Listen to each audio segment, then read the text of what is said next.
I encourage all to please take their seats.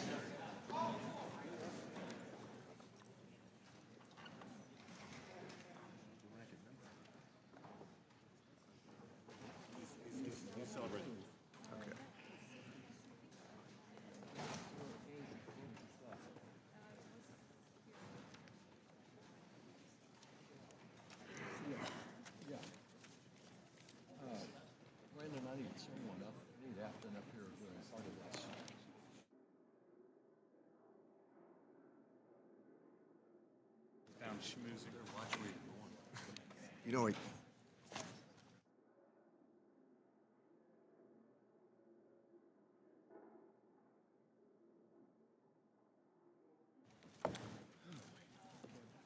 so the committee will now come to order. I want to say good morning to all, welcome our witnesses and audience members, and thank all of you for being here. Before I begin, I want to take a moment to extend condolences to the families of John Dingell and Walter Jones. Debbie Dingell has served with us for a considerable period of time. For those of us who served with John Dingell, myself included, for more than 15 years, we know about his love and affection for this country. Today's hearing is a fitting one to pay tribute to him in the sense that during his decades of service, among many other things, he worked to ensure that Americans had access to safe, high-quality medication. It was a privilege to have been in his company. John was aware of the availability of safe, high-quality medication, and knowing that it would mean nothing if Americans are forced to choose between refilling their prescription and paying their rent or putting food on the table. Americans, of course, are fed up with the rising price of drugs as more and more people simply cannot afford life-saving medications. Let me also call attention to one of the most decent human beings that I've ever served with, and that was Walter Jones. In terms of a timeline, I also served with his dad for 4 years. They were impeccably kind and decent people, and in the case of Walter, a man of extraordinary conscience. I know from a series of private meetings that we had with him as we tried to express the frustration that we all felt about the war in Iraq, that Walter Jones was a leader on that front and regretted every day here the vote that he had cast. And I must tell you, it was always done with the mark of great sincerity. Whenever you saw him, you could always tell that he was entirely reflective and mindful of the consequence of having the privilege of serving in this institution. So back to the issue of health care and innovation. We know that it's part of the fabric of my home state of Massachusetts, and medical research has opened the door to numerous breakthroughs. The high cost of this innovation often gets excessively passed on to the consumer. Let me tell you about Jocelyn, who lives in Springfield, Massachusetts, my district. She was given a prescription for a drug but cannot afford the $600 a month price tag. There is no other drug that works for her health situation, and it has caused her to go into severe depression because there's nothing that she can do to manage her situation. One of the challenges we face is understanding the underlying problem. The drug companies point to the PBMs, who point to the insurance companies, who point to the hospitals. The one group that is not the problem but is the biggest victim is indeed the patients. This, we know, is not a Democratic or Republican issue. It crosses the political spectrum. In fact, the President noted the other night during the State of the Union address his continued concern about the intent of drug prices. If we're all on the same page on this, there clearly is a problem. Recently, the Republican governor of Massachusetts, Charlie Baker, has expressed his concern in a substantial op-ed piece in the Boston Globe. On my part, I've already started to kick the discussion going forward with Secretary Azar. I intend to keep that line of communication open so that we can find a realistic, sustainable outcome. We have 5 excellent witnesses here today, and the main message I want to drive home to my colleagues, including the takeaway, that in these next few hours, there is no single solution. The problem is complex, and Congress will need a multi-pronged approach to address it. We will need to change policies and incentives in the FDA, CMS, and potentially even look to the tax code. We need to change incentives within the system, and at the heart of this, remember, it is the patient who needs relief. I am certain with the information we learned today, coupled with the continued and thoughtful discussion that we've tried hard to embrace, that we can craft policies that will bring down or at least stabilize the cost of drug prices. Americans are desperate for a solution to help them afford the quality, life-saving medications they need and deserve. We have that responsibility to act. And now let me recognize the ranking member, Mr. Brady, for an opening statement. Thank you, Chairman Neal, for calling this important hearing today. This is our second committee hearing this Congress dedicated to health care, and we Republicans welcome that. It's been a year since health care laws have been rewritten, and health care still remains the #1 worry for our families and workers across the country. And as we all know, it's the rising out-of-pocket health care costs that frustrate individuals and local businesses. High premiums, skyrocketing deductibles, and less power over health care bills haunt middle-class families and workers. Medicaid is putting tremendous financial pressure on our states. And Medicare, this important program that provides health care to 50 million Americans, is going broke sooner than expected. The status quo is failing. We must do better. Our focus today is on getting the cost of prescription drug prices down. I'm pleased our Democrat colleagues are willing to work together with Republicans in Congress and the administration on this issue. Republicans on this committee believe Congress must work together to lower out-of-pocket health care costs for Americans. We can do so by cracking down on overpriced drugs, empowering patients to choose the most affordable medicines for them, and eliminating the incentives in Medicare that reward bad actors and lead to higher prices. We've all heard horror stories of someone going to the pharmacy on their way home from work, and all of a sudden, it seems like the price tag for their drug jumped overnight. Why is this happening? What is broken in the government-regulated market for medicine that allows for these seemingly annual price hikes on products, many of which have been available for years? I'm hopeful that our witnesses today can give us an answer and offer proposals of policies we should consider to remedy these frustrating problems. Healthcare and drug prices are too big of an issue to go at it alone. We must collaborate to drive these costs down. This Congress, let's work together as Republicans and Democrats to lower drug prices. We stand ready to work together on a bipartisan basis to do so. But one thing needs to be stated clearly as we start this work. To protect the hope of future medical breakthroughs, Republicans reject Washington price controls that could limit Americans' access to life-saving medicines that many families are counting on. When Washington negotiates in government-run health care programs, taxpayers often end up bearing the cost, while Americans can be denied access to the most innovative breakthrough medicines available to others in the private market. We must avoid policies that jeopardize the valuable innovation of our researchers, pharmacists, and medical professionals. We have to get the incentives right to lower costs while we accelerate new advances in medicine, which isn't easy. We must give patients much more power to choose the care and the medicines right for them, not what's right for Washington. Medicare Part B and Part D are due for needed reforms, and we want to work together with our Democrat colleagues to bring these bipartisan reforms across the finish line. The best reforms we can implement are ones that will truly empower patients, ones that can unleash the same market forces that have found a way to reward the companies that have innovated the technologies in our cell phones, but ensure its price is lower year over year. And while I know a small fraction are demanding the Democrats push through government control of every aspect of Americans' lives, we ask that you instead work with us to tackle what we think are problems that can be successfully addressed. We want to push for solutions that work for patients. And we want to work with all of our colleagues, the other side of the dais, to lower health care costs. Today, let's show the American people we're ready to do just that. Thank you, Chairman Neal. Thank you, Mr. Brady. And without objection, all members' opening statements will be made part of the record. And now let me turn to the witness introductions. First, I would like to welcome Andu Ola Ojewumi. She is a founder of a nonprofit organization called Project Ascend, a disability rights activist, and a cancer survivor. Next is Mark Miller, PhD, who is Executive Vice President of Healthcare at Arnold Ventures, where he works to improve the value of healthcare. Dr. Miller was formerly the Executive Director of the Medicare Payment Advisory Commission, MedPAC, and is a nationally renowned expert in Medicare payment policies. Welcome back to the committee. We're glad to have you here in your new capacity. Rachel Sachs is an Associate Professor of Law at Washington University.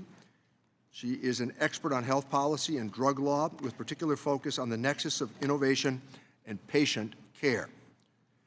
Alan Ruther, an old friend, is a legislative consultant for the International Union, the Automobile Workers, or the UAW, and their Retiree Medical Benefit Trust.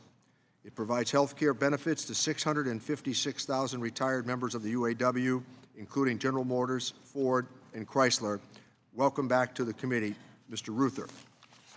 And finally, Joe Antos, whose PhD is a Wilson Taylor Resident Scholar in Healthcare Retirement Policy at the American Enterprise Institute, where his research focuses on the economics of health policy, including health expenditures, the Affordable Care Act, and Medicare. We welcome you back as well, Dr. Antos. Each of your statements will be made part of the record in its entirety, and I would ask that you summarize your testimony in 5 minutes or less. And to help you with that time, there is a timing light on your table. When you have 1 minute left, the light will switch from green to yellow, and then finally to red when 5 minutes are up. The chair would now recognize Ms. O.J. Woomy. Please begin. Would you please put your microphone on? Good morning, Chairman Neal, Ranking Member Brady, and distinguished members of this committee. Thank you for the opportunity to testify today. My name is Ola O.J. Woomy, and I'm honored to speak in front of you all today. I run a small education nonprofit that provides disability college scholarships to disabled students. I'm a disabilities rights activist, and I'm here on behalf of Families USA, a nonprofit, nonpartisan consumer advocacy organization that has worked since 1982 to promote high-quality, affordable health care for all in this country. At age 9, I was diagnosed with a severe heart condition. 2 years later, I became the recipient of a heart and kidney transplant. I lived a relatively healthy life for 10 years or so, but at age 24, I was treated for cancer at the Johns Hopkins Kimmel Cancer Center. Thankfully, by then, the Affordable Care Act had been enacted. So I was able to stay on my parents' health insurance and afford the treatment that I needed to recover.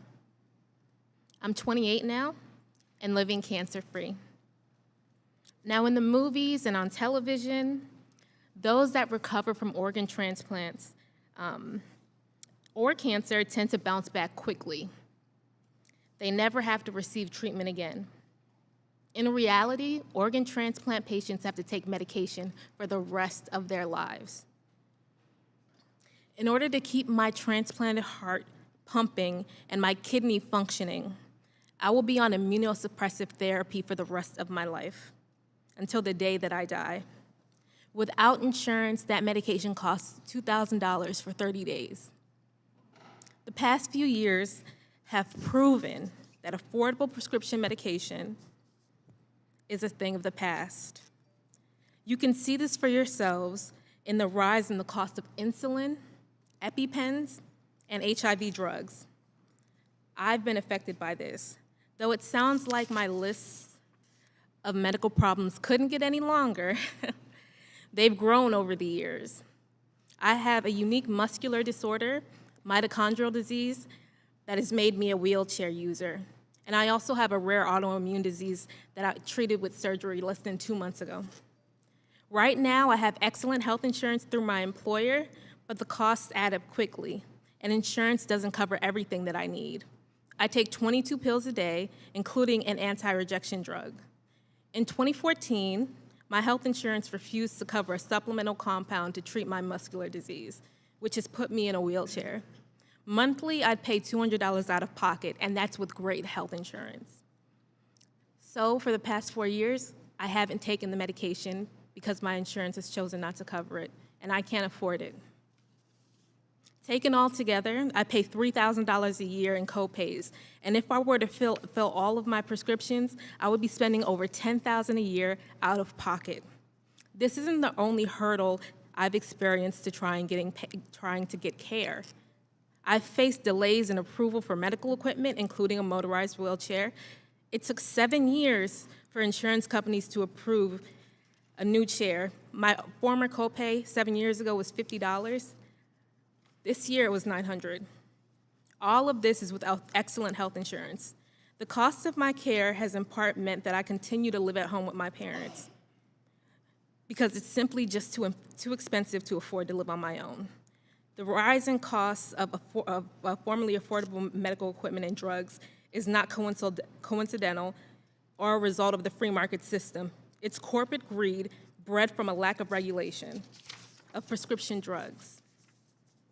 Congress has the power to stop this by changing public policy. Drug makers are granted the authority to drive up the cost of drugs to unaffordable and astronomical rates with the consent of the state. Inaction on the part of lawmakers is what's led to this crisis. Drug manufacturers are preying on the needs of the most vulnerable populations, the disabled and chronically ill. To care about the well-being of your fellow man is not only your civic duty, but simply just the right thing to do. The disabled community isn't asking for your pity. We are asking for compassion and common sense policymaking. Though you may not see us in you, you all will become one of us. Everyone eventually becomes disabled as they enter their senior years. The only difference is my issues happened to me in my youth. I am you, and you are me. I'd like to thank you so much for this opportunity to speak. Thank you. And Dr. Miller, would you proceed? Chairman Neal, Ranking Member Brady, distinguished members of the committee. I'm Mark Miller, Vice President of Healthcare at Arnold Ventures.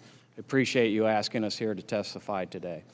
Arnold Ventures is a philanthropy dedicated to reforming dysfunctional markets and programs to assure a better return on investment for the people who they serve and the people who pay for them. We work to develop evidence and ideas to improve public policy. We strongly believe in markets, but we also believe in evidence-based intervention when markets fail. Our health objective is to lower cost and increase value for businesses, governments, and patients. We focus broadly on the problem, including targeting excessive hospital and physician prices, surprise out-of-network billing, excessive drug prices, reducing unsafe care, and finding better ways to manage care for the chronically ill. Today, I will discuss drug spending and possible solutions to control that spending. In all instances, the objective is to protect innovation, but to reduce the cost to the taxpayer and the patient. There are strong reasons for this committee to act. We spend $470 billion on drugs in 2016, and that number is projected to grow 24% in 2020. In Medicare Part D, we spend $100 billion after rebates. The catastrophic portion of that program, which is financed 80% by the taxpayer, is growing at a rate of 17% annually, and this is because of higher-priced drugs. Medicare Part B, we spend $30 billion. That spend has doubled since 2010, and most of that growth is due to higher-priced drugs. In Medicaid, we spend $30 billion, and there's been a 50% increase since 2011. The current debt held by the federal government is equal to something like 77% of the size of the economy. The prices of Hep C drugs are often unaffordable to states for their Medicaid and their prison populations. 1 in 4 Americans choose not to fill a prescription because of the cost, and a recent Federal Reserve report indicates that 40% of American families can't produce $400 in an emergency situation. So what are some directions for reform in Medicare? Consistent with MedPAC recommendations and proposals included in the last 2 administrations' budgets, the committee could consider a series of reforms to Medicare Part D's payment structure that will increase pressure on the plans to more aggressively negotiate drug prices. For example, by requiring the plans to pick up 80% rather than 15% of the catastrophic drug cost. Concurrently, this policy could enhance beneficiary protections when they reach the catastrophic cap. The committee could consider changing the Sunshine legislation to report contributions to patient groups and could consider potentially applying the Medicaid level rebate for the low-income population in the Medicare program. But there are drugs where there is no competition and the PBMs have little leverage to lower prices in Medicare. And you should consider for a narrow set of drugs that are expensive and don't have competition, using such tools as reference pricing, pricing to the clinical value of the drug, or binding arbitration. Authorizing the Medicare program to use its market power to address these situations would allow you to address situations where manufacturers set excessive prices in the absence of competition. Turning to Medicare Part B, consider replacing the percentage reimbursement model with a flat fee model to eliminate the incentive to prescribe higher cost drugs. Other options include creating an inflation rebate or empowering physicians to form purchasing groups and negotiate better prices. Finally, you could consider lowering the payment benchmark altogether by using an international price index like that proposed by the administration recently. But any changes in Medicare alone will be insufficient. Manufacturers benefit from taxpayer-funded NIH research and from government-granted monopolies. Naturally, they devote substantial resources to protecting those monopolies, but those monopolies were granted by the government, and it's the government's responsibility to intervene on behalf of taxpayers when the market fails. A comprehensive legislative package would also include policies such as create and pay for delay. These will help control public program costs and have a collateral effect of reducing commercial sector drug costs. In closing, there are additional policies and ideas detailed in the testimony, but most importantly, Arnold Venture and its grantees stand ready to assist you or your staff on any of these ideas. I'd like to thank you for your attention. I look forward to your questions. Thank you. Attorney Sachs, would you proceed? Chairman Neal, Ranking Member Brady, and members of the House Ways and Means Committee. My name is Rachel Sachs, and I'm an Associate Professor of Law at Washington University in St. Louis, where my research focuses on innovation and access to new pharmaceuticals. Thank you for the opportunity today to testify about the high prices of prescription drugs, the impact those prices have on patients and our public payers, and how this committee might help solve these problems. Today, prescription drug prices in the United States are high and rising. Individual drug prices are rising. In 2018, there were 96 price increases on existing drugs for every price decrease. System-wide spending is also rising.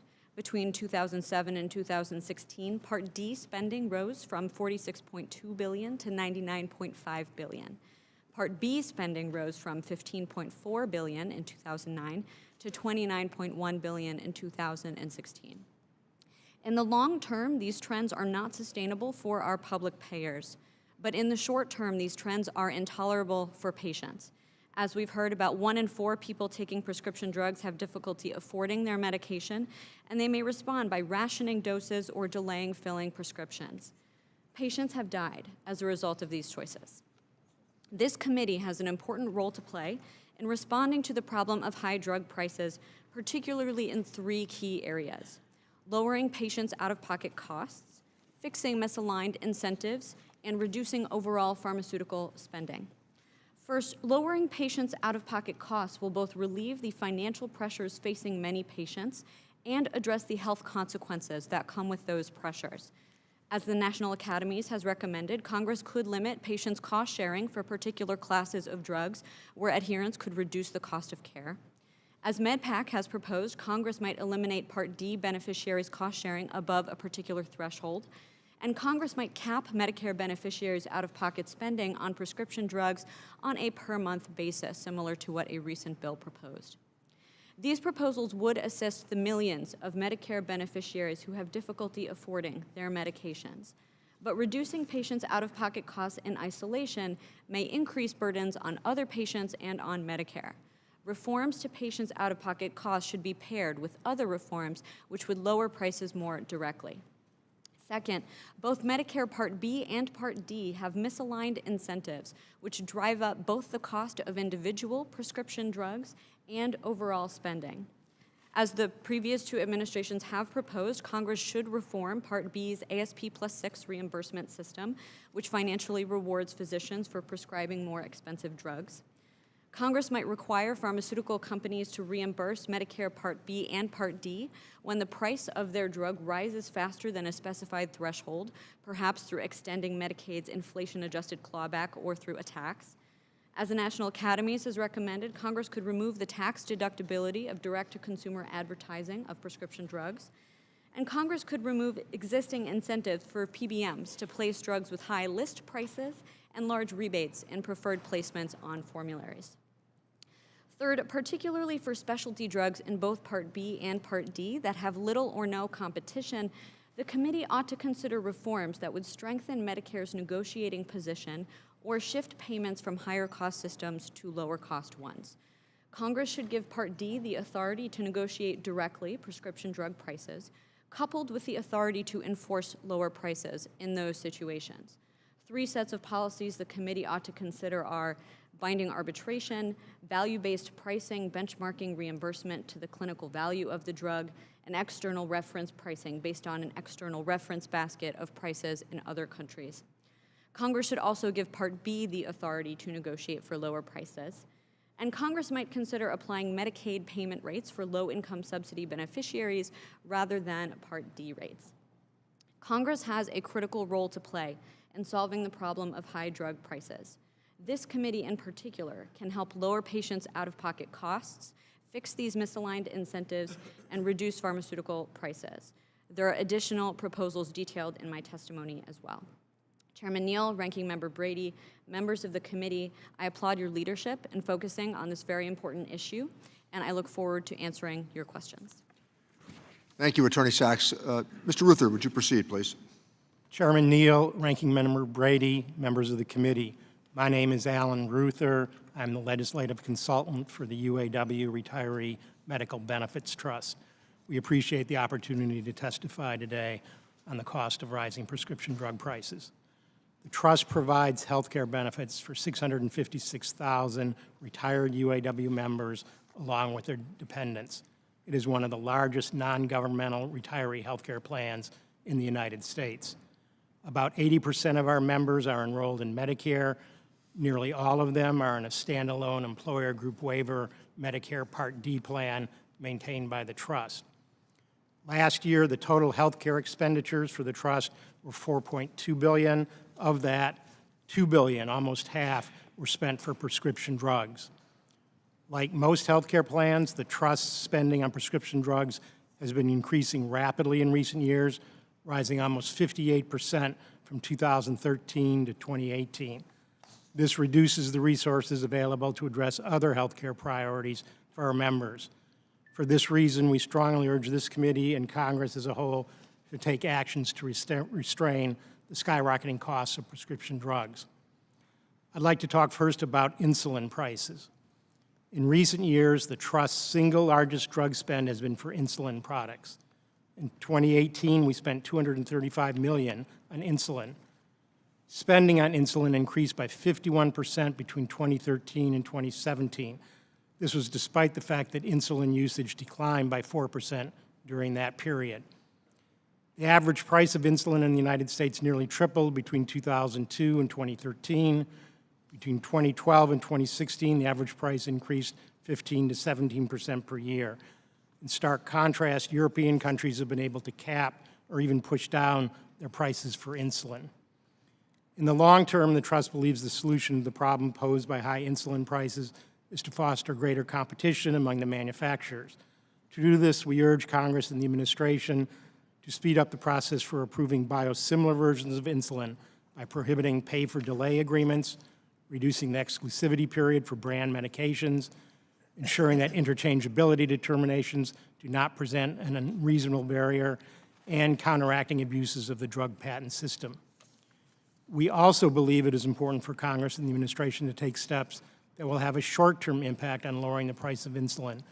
These could include linking the price of insulin to lower international prices, linking the price to lower prices currently negotiated through the federal supply schedule, or allowing Medicare to negotiate prescription drug prices. Next, I'd like to talk about prices for generic drugs. The trust has worked hard to increase the percentage of our members who use lower-cost generic drugs.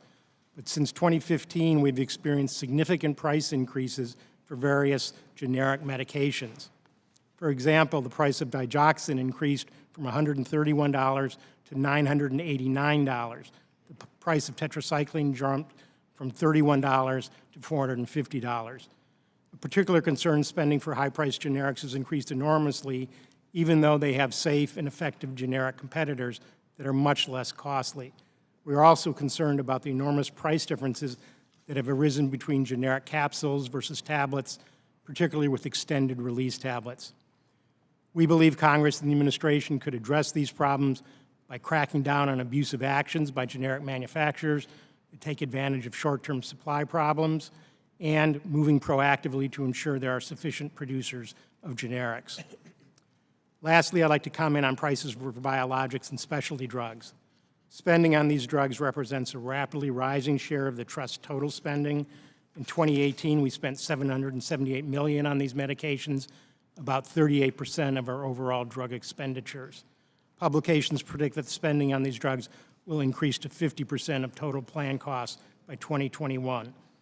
To counteract this trend, we believe it is important for Congress and the administration to limit the price of biologics and specialty drugs and to encourage the introduction and availability of lower-cost biosimilars.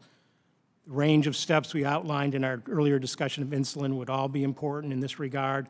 We also urge Congress to pass the CREATES Act to address REMS abuses, and we urge you to consider legislation to address direct-to-consumer advertising for biologics and specialty drugs.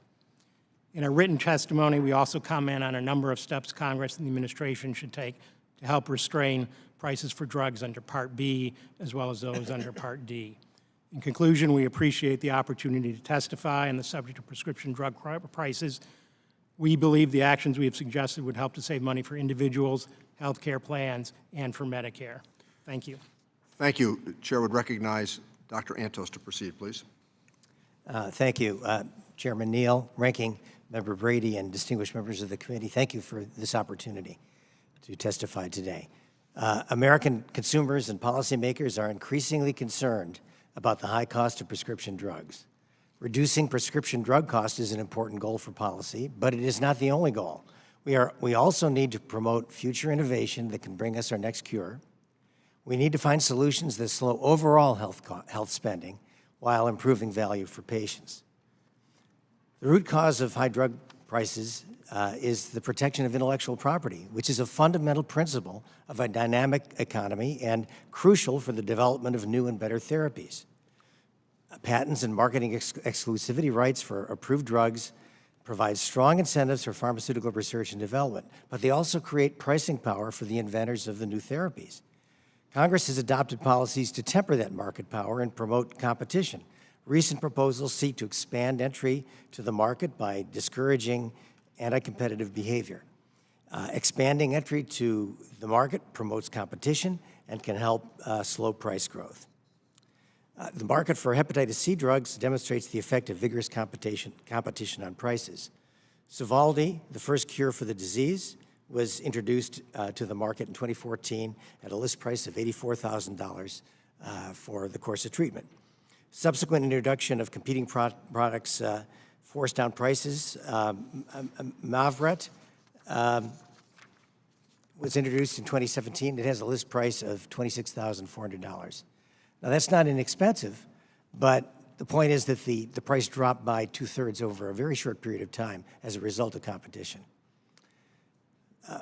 PBMs play a key and controversial role in determining what consumers actually pay for their prescriptions.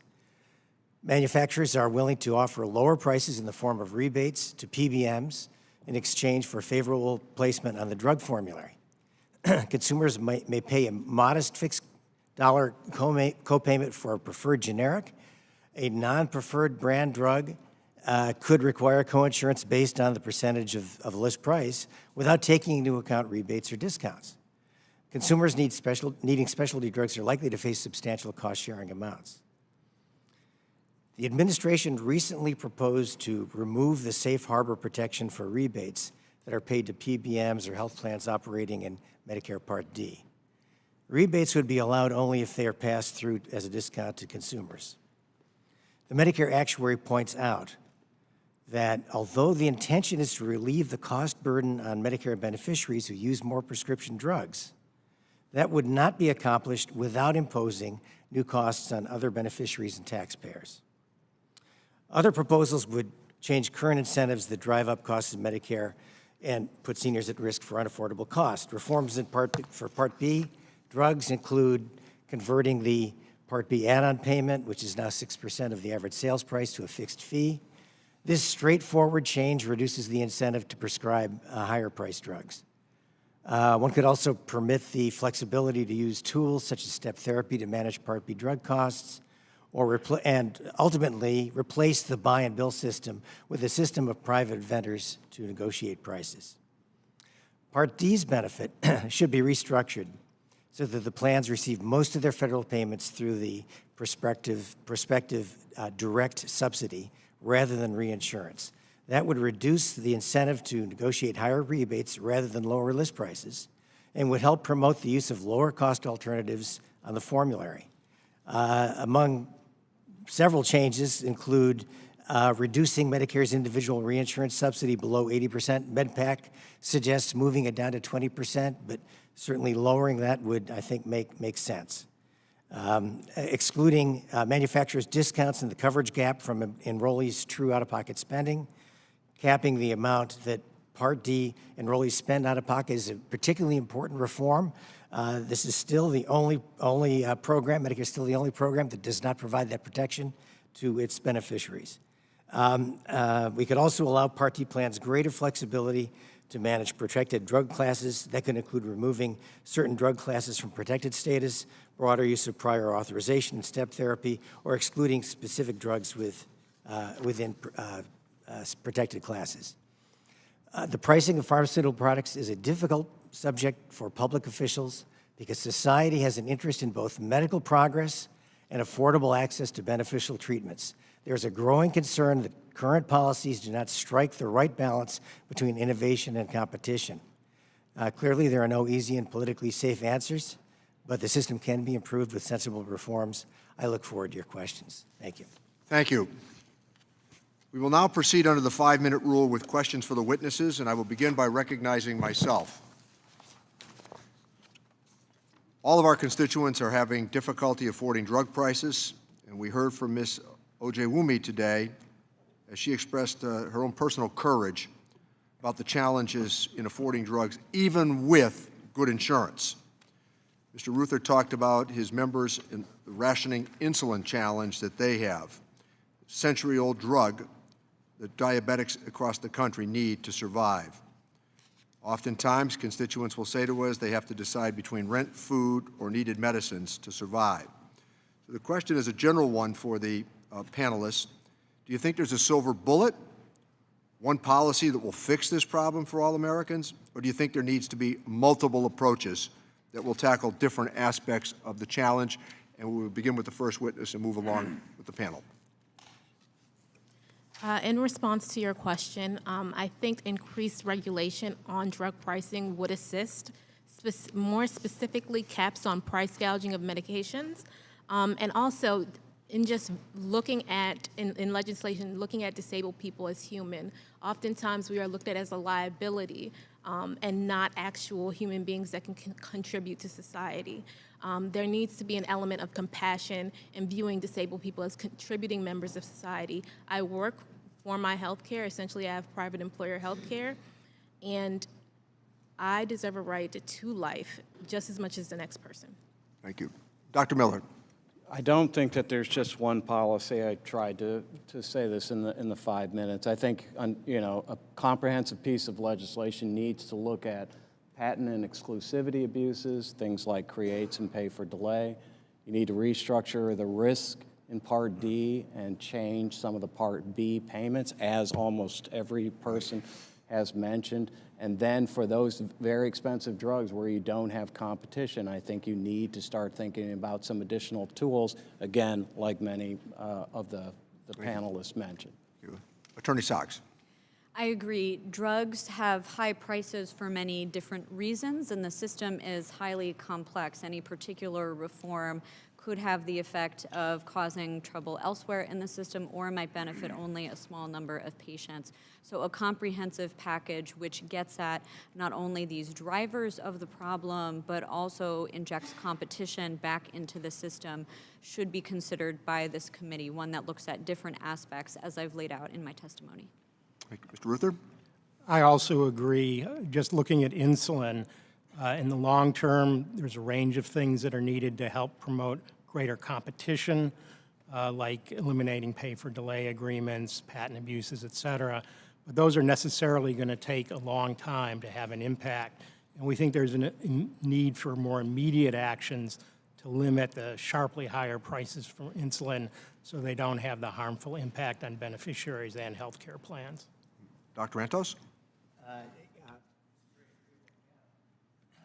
Well, tangentially, you're all connected. I mean, in your opening statements, I think it highlights the challenge we face.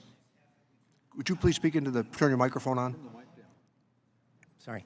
A point that I would add to these excellent comments is that we should worry about the interactions among the policies. It won't be one bill. It'll be potentially dozens of bills. And it's very hard to know what the reaction will be on the part of the government, because the government will implement many of these things, and we don't always know how that implementation goes. And then the response of the private sector and the response of the patients. So I think we need to be very careful about how we proceed to make sure that we don't accidentally have an interaction with policies that lead us in the wrong direction. Thank you. One of the approaches that could help reduce high prices would be to require the manufacturer to pay a rebate if the price of the drug rises faster than inflation. This certainly, based on your testimony, isn't going to be a cure-all for the problem, but it is a targeted approach to help address one particular issue. The Department of Health and Human Services Inspector General and Medicare Payment Advisory Commission both recommended that Congress create such an inflationary rebate for Medicare Part B drugs to protect Medicare from large price hikes for these medicines. President Trump has included a Part B rebate proposal in the president's budget. So this truly is an idea that could have and would have bipartisan support. And it seems like a common sense protection for taxpayers and their dollars. And senior Social Security checks certainly aren't going up faster than inflation. Mr. Miller, do you agree with OIG and MedPAC that Congress should establish an inflation rebate program for Medicare Part B drugs to help protect Medicare from many of these increases? This will be short, yes. Thank you. And we've had encouraging conversations with Mr. Azar on this as well. He certainly recognizes the challenge. Attorney Sachs, can you answer the same question? Do you agree with MedPAC and OIG that Congress should establish an inflation rebate program for Medicare Part B? I do. I would also note there is an OIG report looking at Part D and the potential savings there as well from an inflation-adjusted rebate, so it might be something to consider to support Part B.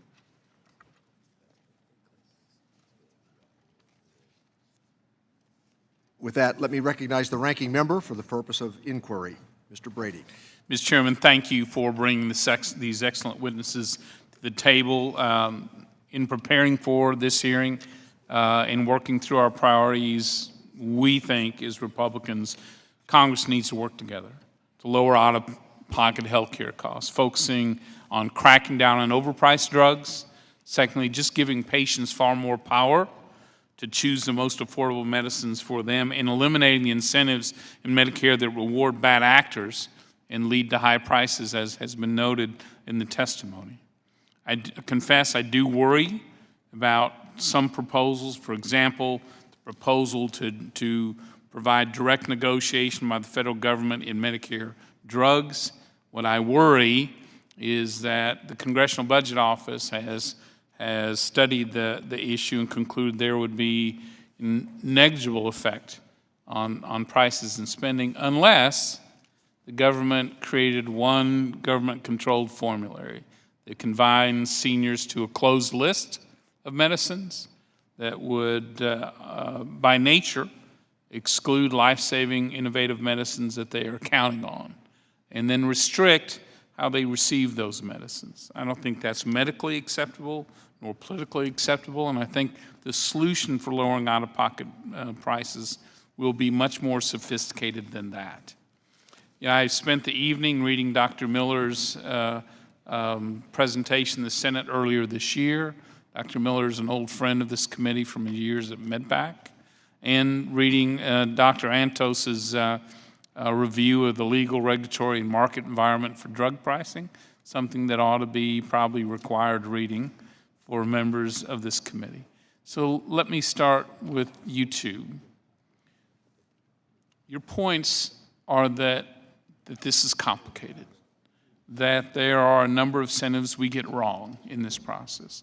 We have to be careful so that as we lower prices, we continue to encourage innovation. But all of you have identified areas that we should focus on. So to Dr. Miller and to Dr. Antos, where should we begin as a committee in focusing on getting the incentives right in healthcare? Specifically, we're not in the business, this committee, of the pipeline of drug creation and getting to market. But after that, the reimbursement of those medicines, whether it goes as it goes to the manufacturer, to the middleman, to the pharmacist, to that physician, the hospital, ultimately to that patient's pocket. Where would you recommend, in a bipartisan way, we begin to focus in order to try to drive those prices down the right way? Dr. Miller? So if I do want to say that the pipeline needs to be addressed. I understand it's outside of jurisdiction of this committee, but that's important.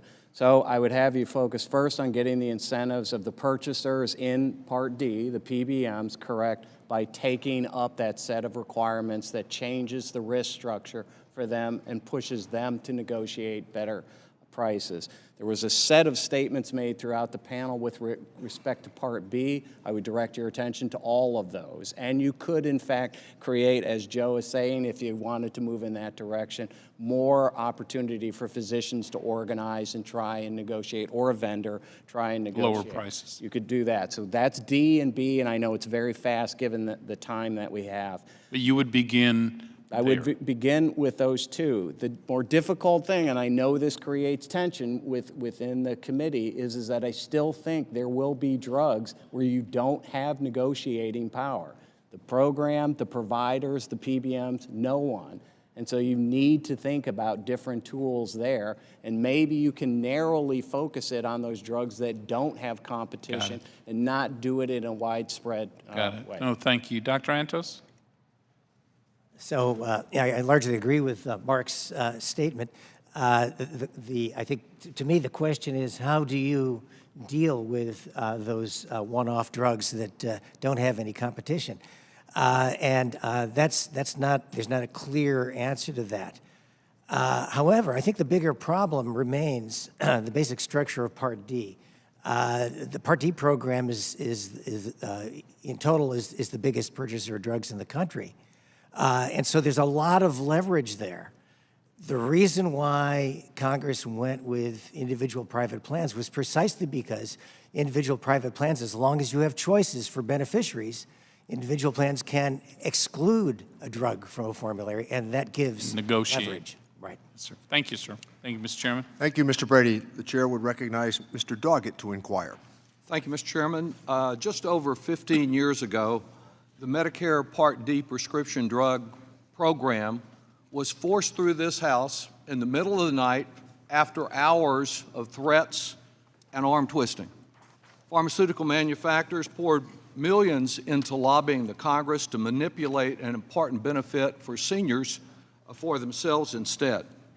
With the opening of the largest market in America, Big Pharma ensured that it would retain monopoly power by inserting one notable line: a prohibition on Medicare negotiation of drug prices. With prices for the most commonly prescribed drugs under Medicare soaring at about 10 times the rate of inflation, more than 2 years ago, I was joined by most committee Democrats in respectfully but unsuccessfully asking for a hearing from the then chair on drug pricing. Today, we finally get that hearing. I would ask unanimous consent to include the rejected request in the record. Without objection. Today's witnesses have offered compelling testimony regarding the harm of the committee's previous indifference and the harm to Americans of leaving a vital part of our healthcare system in the control of pharmaceutical monopolies and oligopolies. Chairman Neal is absolutely correct that a number of different legislative proposals are necessary because, unfortunately, there is no wonder drug for price gouging. I have been joined by 110 members of the House in advancing House Resolution 1046, the Medicare Negotiation and Competitive Licensing Act. I would ask Professor Sachs, what advantages does competitive licensing offer to achieve fair prices? Thank you for the question. So once Medicare negotiation is on the table in whatever form, there is this question about what would happen if the pharmaceutical industry refused to negotiate a fair price or a mutually beneficial resolution. And so one set of policies we've already heard a little bit about is threatening exclusion from a formulary, even if the product is the only one in its class. Even though it might be unlikely that a company would abandon the U.S. market, that threat of exclusion would pose access concerns that we've heard about. And so the licensing proposal has the benefit of dealing with that problem by providing incentives for generic or biosimilar manufacturers to fill the gap that the branded company was disinclined to fill.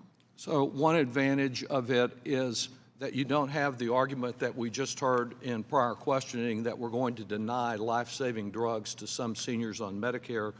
With competitive licensing, you assure access to all types of pharmaceuticals, but at a more reasonable price than under the current system. It makes it far more likely that patients would not be denied Because access. if you can't go to the negotiating table without something to compel negotiation, can you? And Yes, don't- I believe that's correct. Don't all the other alternatives envision ultimately some type of formulary which does in fact deny some drugs in order to get negotiation at fair prices? To my knowledge, that's correct.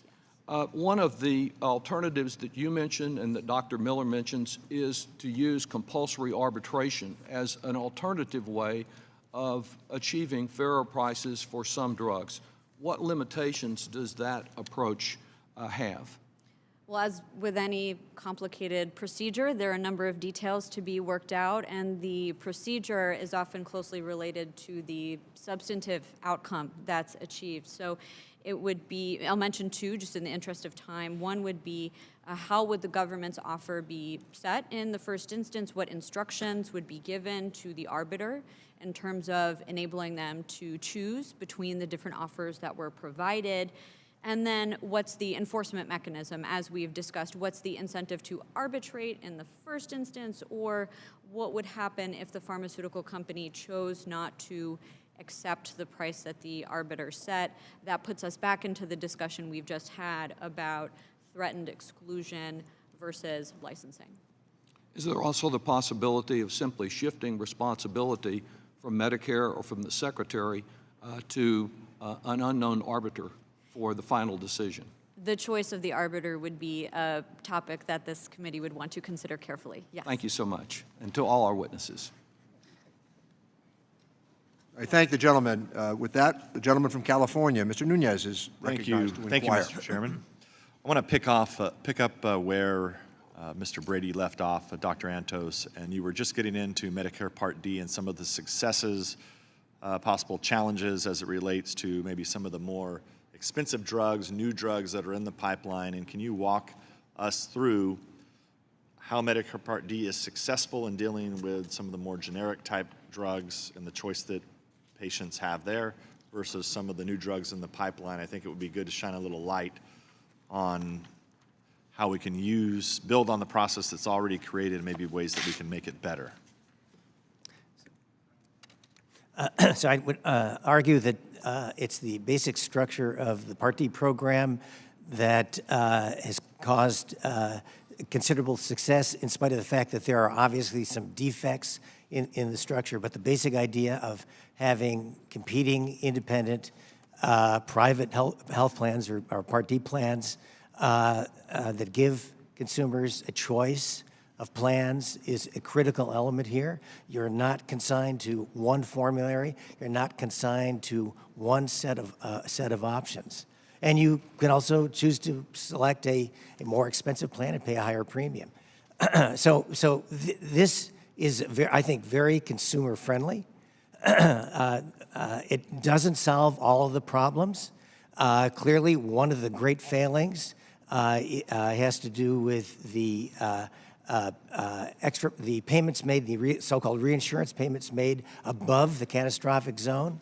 A mistake was made there.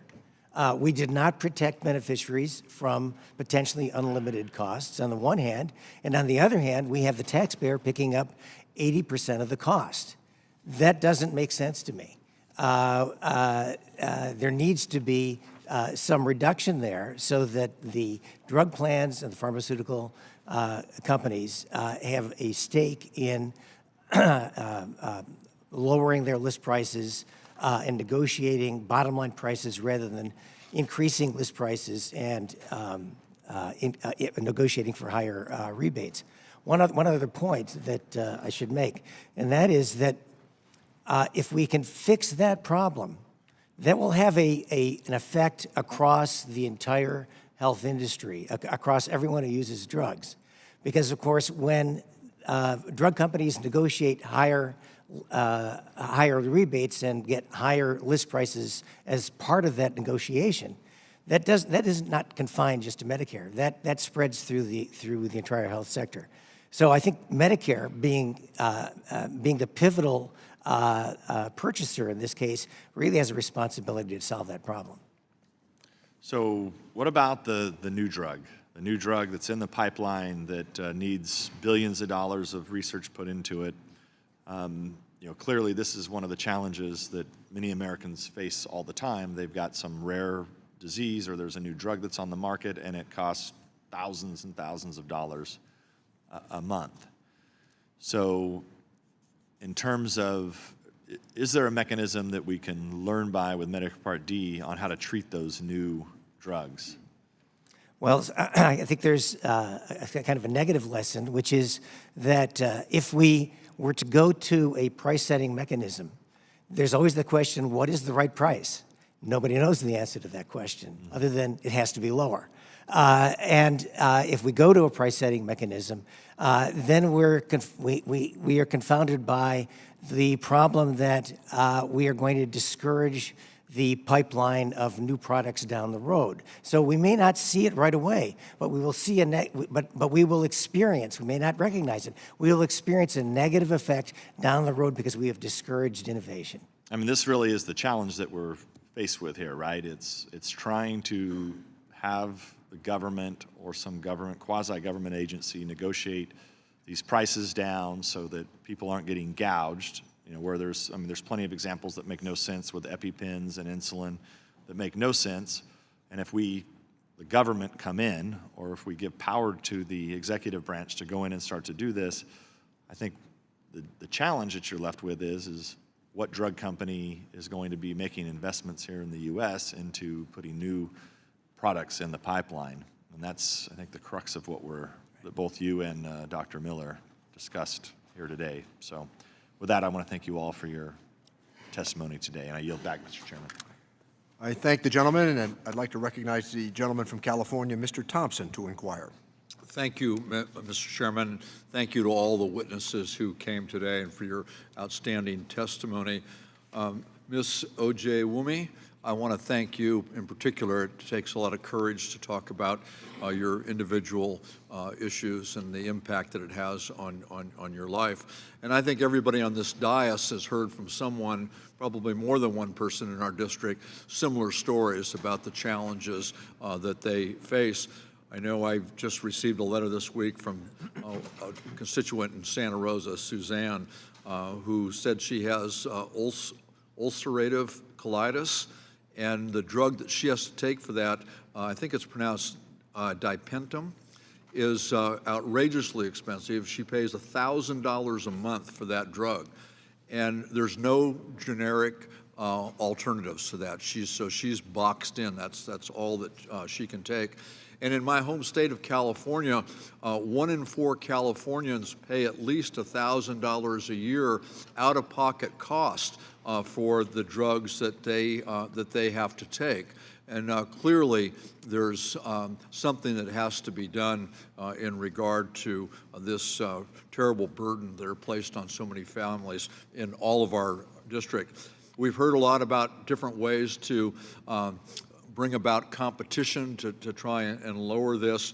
The one that I guess I hear a lot of anyway is to try and look at the VA model where they use competition to lower their drugs. And I think that that's something that we clearly should look at. But the VA does other things as well. And I get my health care, at least some of my health care, through the VA. If you get a drug through the VA, you get the generic drug unless there's a reason that you can't get that drug. So they go right to the lower cost drug. Now, Dr. Miller talked about the high-cost drugs where there are no alternative. And I'm wondering, maybe Dr. Miller and Ms. Sachs, is there something that we can do to invest in development of competition amongst these high-cost drugs with no alternative? Should INH be investing money in that? Is there some sort of grants that we can do specifically for those drugs without alternatives?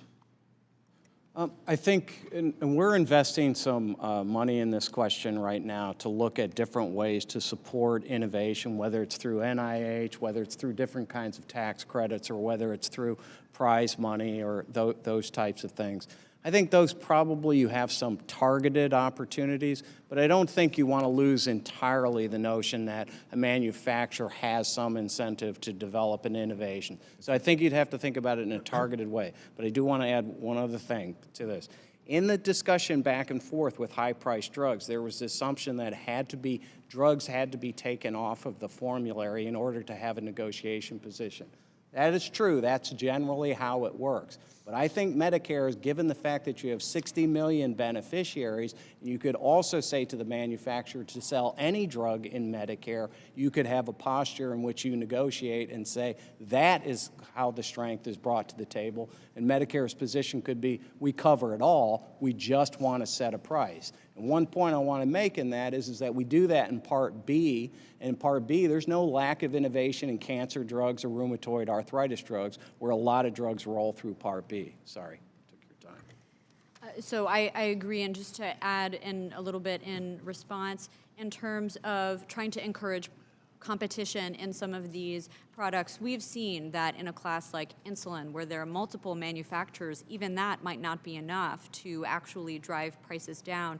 So another strategy could be to say that in exchange for these government-granted monopolies, these patents, these exclusivity periods, these tax credits, these grants that we've already given to these manufacturers, after some period of patent-protected exclusive time on the market, and we can discuss what that might be, then companies ought to agree to reasonable pricing controls, right, where competition cannot be assured in that market. That would be another strategy to consider. Thank you.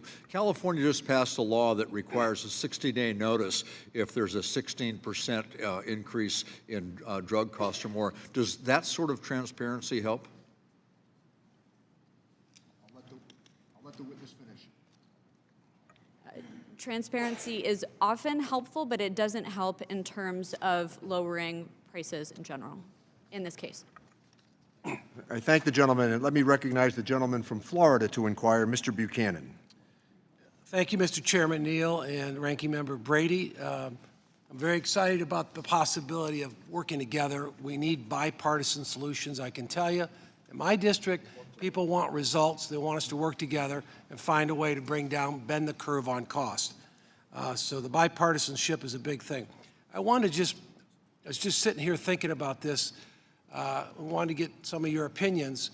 Just looking at the demographics, for example, I'm in Florida, Sarasota, Florida, have one of the oldest districts, and of course the state in general is probably one of the oldest areas.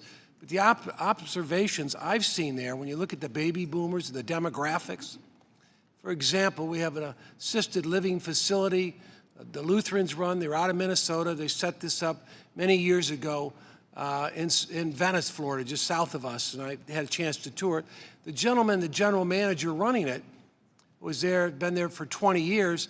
I'd ask him, what was the average age that were here? And these are people that are active and engaged. And he said the average age 20 years ago was 72. I said, what is it today? He said 90, 88 to 90. So one of the things, and I'll just thinking about it, I know my mother-in-law unfortunately passed away last month. She was 99, her sister lived to 101 and 103. So when we look at drug cost, the overall cost, how much is it being driven by the demographics, the fact that 10,000 people, a lot of them are moving to Florida, 10,000 people a day are turning 65. How much is that a factor, in your opinion, in terms of that? Dr. Millett, I just want your comment on that. How much of a factor is it? Because I look at statin drugs, my cardiologist mentioned to me, he thinks it's somewhat of a miracle drug. I'm not trying to give anybody any credit, but he's saying that a lot of people are living longer as a result of it. But how much of a factor is the demographics when we look at overall drug cost? And I can't quantify precisely for you how much is demographics, how much is units that people are taking, and how much is price per unit. But that's essentially the three elements that you have to deal with when you're thinking about spending and how to solve the problem. Decidedly, the costs in Medicare are driven in part by the demographic change. More people entering the program, and you definitely see that. But the high spend area of Medicare and then in Part B, the majority of the growth in the high spend area, the catastrophic area in D and in Part B, is a price phenomenon or the introduction of new expensive drugs. Thank you. I just got limited time. Mr. Antro, do you want to add to that? What's just your general thought about that? Because to me, a lot of these programs were put in place in the 60s and some changes since then, but how much of a factor is it today? Yeah, I think it's a substantial factor.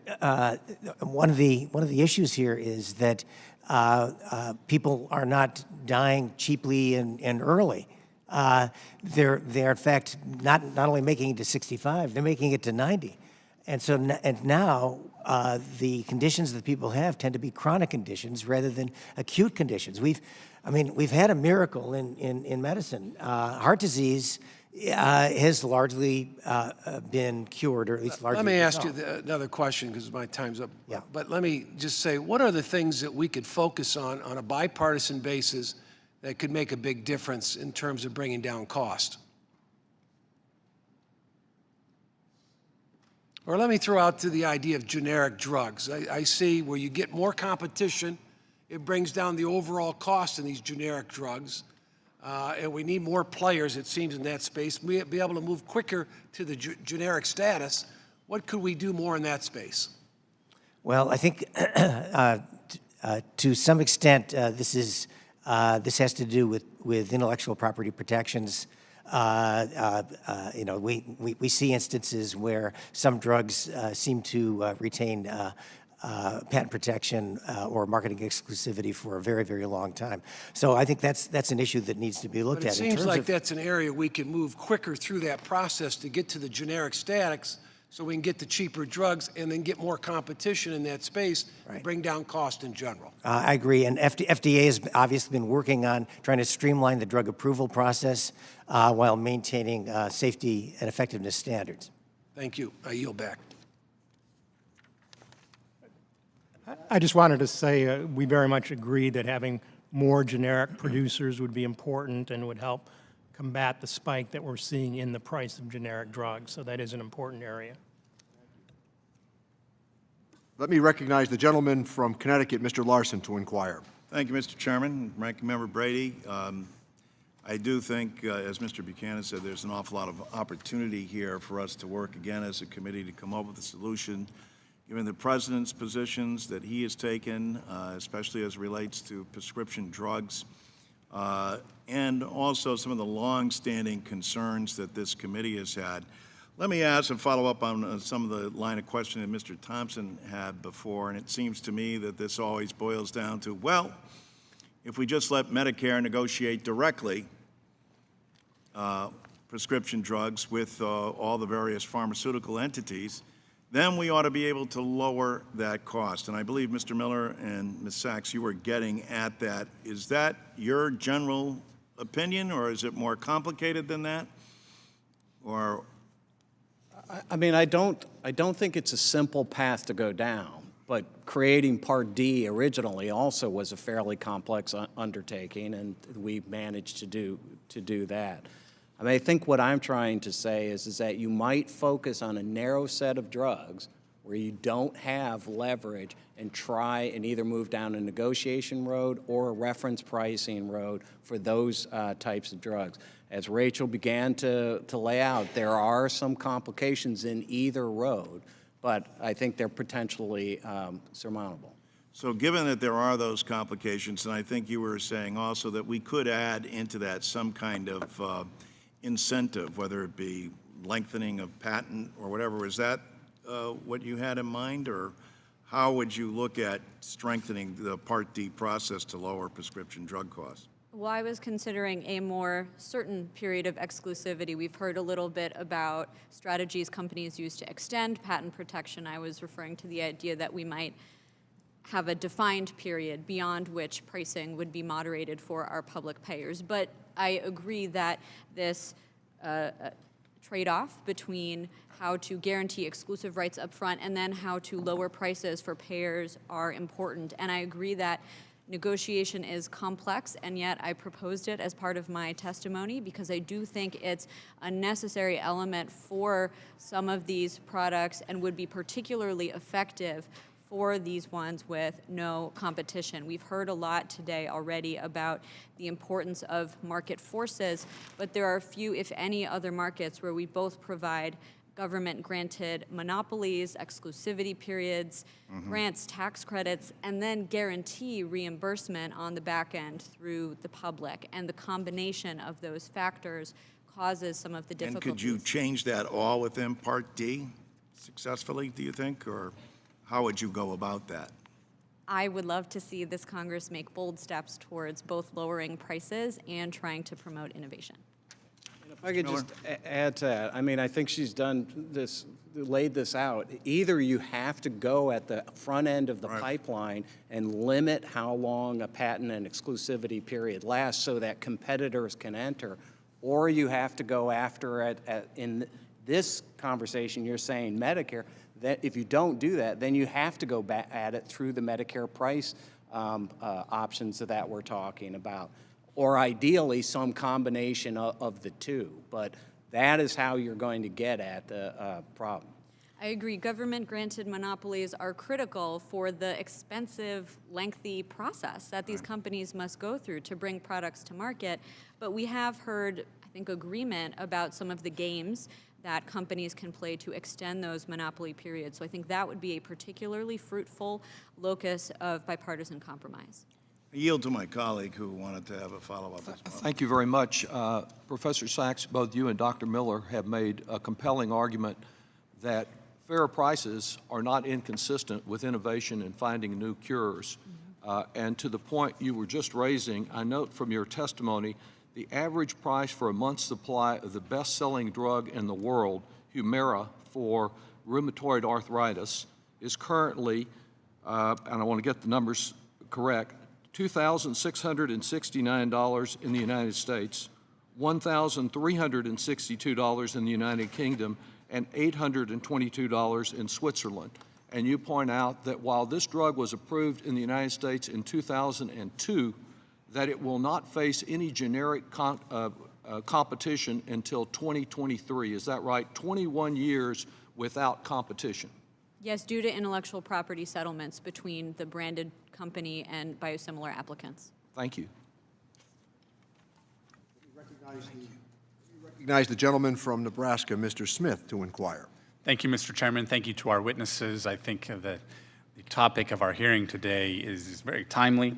I think that as we sort through these issues, this is a tremendous opportunity to work together, realizing that we have a challenge ahead of us where we have the success in many respects of Medicare Part D and the dynamics and the overall framework of Medicare Part D has proven very successful. The question is, how can we take those dynamics and make sure that there is ample competition and choice and access for seniors, and actually not just seniors, but everyone, all demographics. And I know that this issue is really so important to folks of all ages. I mean, the rising out-of-pocket healthcare costs in general are impacting more and more Americans, illustrating, hearing from my constituents that tell me that $30,000 a year out-of-pocket expense for their health insurance that they would not consider to be affordable. And I hope we listen to them. And instead of, when we look at bigger premiums, higher deductibles, and fewer plan options, patients are faced with higher and higher costs for these essential medicines, such as the insulin mentioned by Mr. Ruther. In order to bring down these costs in the long term, we need to address the problems with incentives built into our healthcare system, which benefit those bad actors and hurt the long-term competition.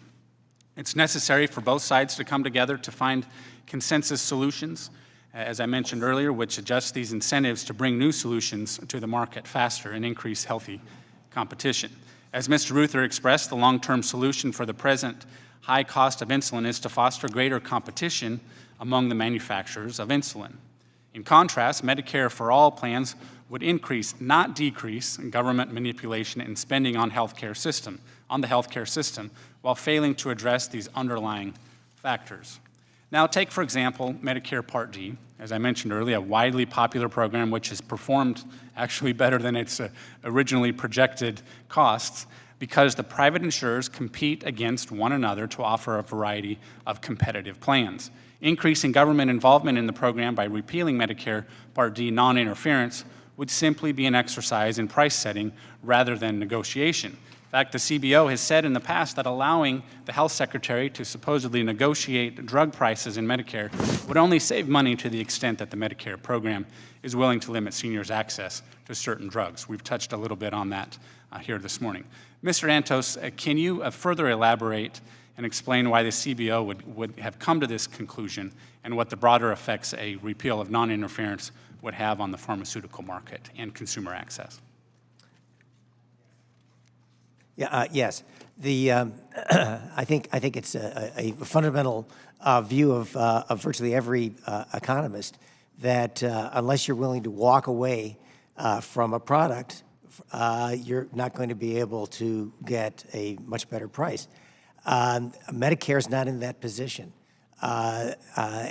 Every president that I know of since 1965 has said, we're not going to touch Medicare. And the obvious fact is that it's very, very difficult to say no, especially in this kind of situation where we may be talking about a very expensive drug that could be potentially life-saving for some senior citizens. So being able to walk away is just not in the cards. The other problem, though, is how do you know you've actually gotten a good price, and will it really last? So you may actually negotiate a price that looks pretty good one year, but that doesn't necessarily mean that you're going to be able to keep that price. After all, when you negotiate a price, oftentimes that's the floor price. That's the ceiling price. Sorry, that's the floor price, not the ceiling price. Prices go up from what you negotiated. And so that eliminates an important element of competition. If you have competition, there might be another product that might actually drive the price down of that original product, but you won't see it if you've negotiated what is essentially a floor price. Okay, very good. Thank you very much. I just hope that we as a committee will keep in mind, number one, consumer choices for seniors, especially with Medicare Part D, but Medicare Advantage. I mean, there are more and more seniors who are very pleased with what they have access to with Medicare Advantage and certainly Medicare Part D, and the numbers are indisputable in terms of actually helping keep some of those costs down for Medicare Part D. We need to look at how we can make sure that other costs are facing more competition and more consumer choice. Thank you. I yield back. I thank the gentleman. Let me recognize the gentleman from Oregon, Mr. Blumenauer, to inquire. Thank you, Mr. Chairman. Welcome. I deeply appreciate the testimony and the range of complexities that you're offering up to us. Dr. Miller, welcome back. You, over the years, have dealt with a number of things. Ms. Sachs had some options. These are, MedPAC has been putting these before Congress for, I've only been here 22 years, but they sound hauntingly familiar. I'm hopeful that we're reaching a point now where we might actually take some steps to do something about it. The situation that Mr. Ruther outlines, you've got 2/3 of a million people and a fixed amount of money to be able to deal with them. So in a sense, we should be thinking about that with the federal government. There is not unlimited money, and what we do has an impact on plans like yours to be able to deal with the challenges. Dr. Miller, one point you made that I think is very important is that for all the talk about potential negative consequences of some of the options that you and Ms. Sachs have offered that may restrict a little bit of choice, or that they may pinch a little bit corporate America, there are costs for doing nothing. And you point out that we're rationing drugs right now in this country, according to price, availability, and there are 150 million people who get their health care through employer authorized insurance. Is that unfettered access to pharmaceuticals? Are there modest controls that are imposed with those 150 million beneficiaries? I'm not sure I understand the last part of your question, but I do say very clearly in the testimony that we are engaged now in rationing through, the prices that are being set, deductibles and co-payments, the specific patient cases that we see here. I strongly believe that there are steps that can be taken on prices that do not cut into the research and development stream, that prices are high. Joe is right that it's hard to find the right price, but there's a lot of evidence that we're paying the wrong price right now, just indicated by the fact that other countries aren't paying for the drugs at these same prices, as at least one indication. The part of my question that wasn't clear is that for the half of America who gets coverage through employer-sponsored programs, are there any restrictions on the pharmaceutical benefits for those insurance? I'm sorry, I forgot. I missed your question. Yes, I mean, like in Part D, they're run through an insurance company and a PBM, and they make decisions about what's on the formulary. So all through Part D and all through the commercial market, people don't have access to each and every drug. I think that's an important point when we hear some of the concerns about some restrictions on choice with making some adjustments in the federal program to speak to our values, to speak to other areas of access, that this is something that routinely happens for most Americans all the time.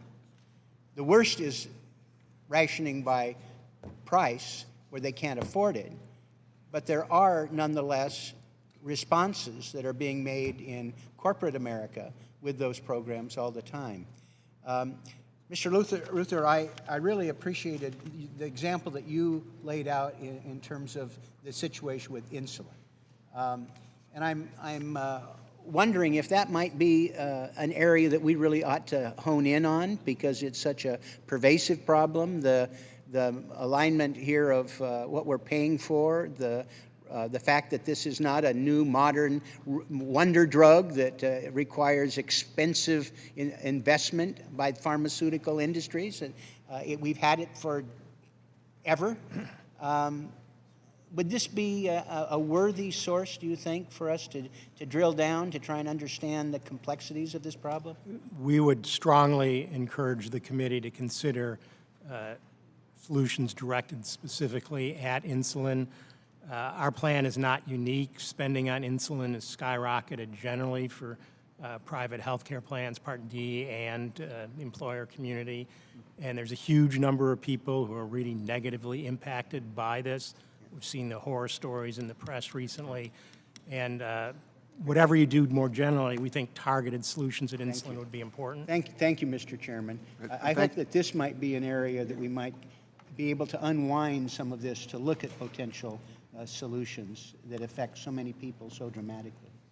I thank the gentleman, and let me recognize the gentleman from Pennsylvania, Mr. Kelly, to inquire. Thank you, Chairman. And again, thank you all for being here today. I want to make sure I say your name the right way. That Ms. Ojewumi? Okay. Well, first of all, just being here today and relaying your story is incredible. I think there's so many people across the country that face those same challenges. I'm just trying to remember, because you all have the same, basically the same ideas, and the whole panel. I mean, we all agree that the cost of staying well or trying to stay well and the pharmaceuticals that you need are really high right now. I'm just trying to understand, because everybody uses the term complicated. I don't think it's that complicated. There is a desire in our society to stay well, no matter what the cost. And we're willing to look at any type of innovation we can to overcome whatever it is that we're challenged with, right? And so we constantly are looking for these new developments. So what can we do to extend life beyond what normally would have been expected? Or what can we do to extend someone who's very ill with a newly developed pharmaceutical? Then the question becomes, well, if we've created that market, or we've created that culture, then we've also created a situation where people will work to get to those answers. And some of these things are very costly. Mr.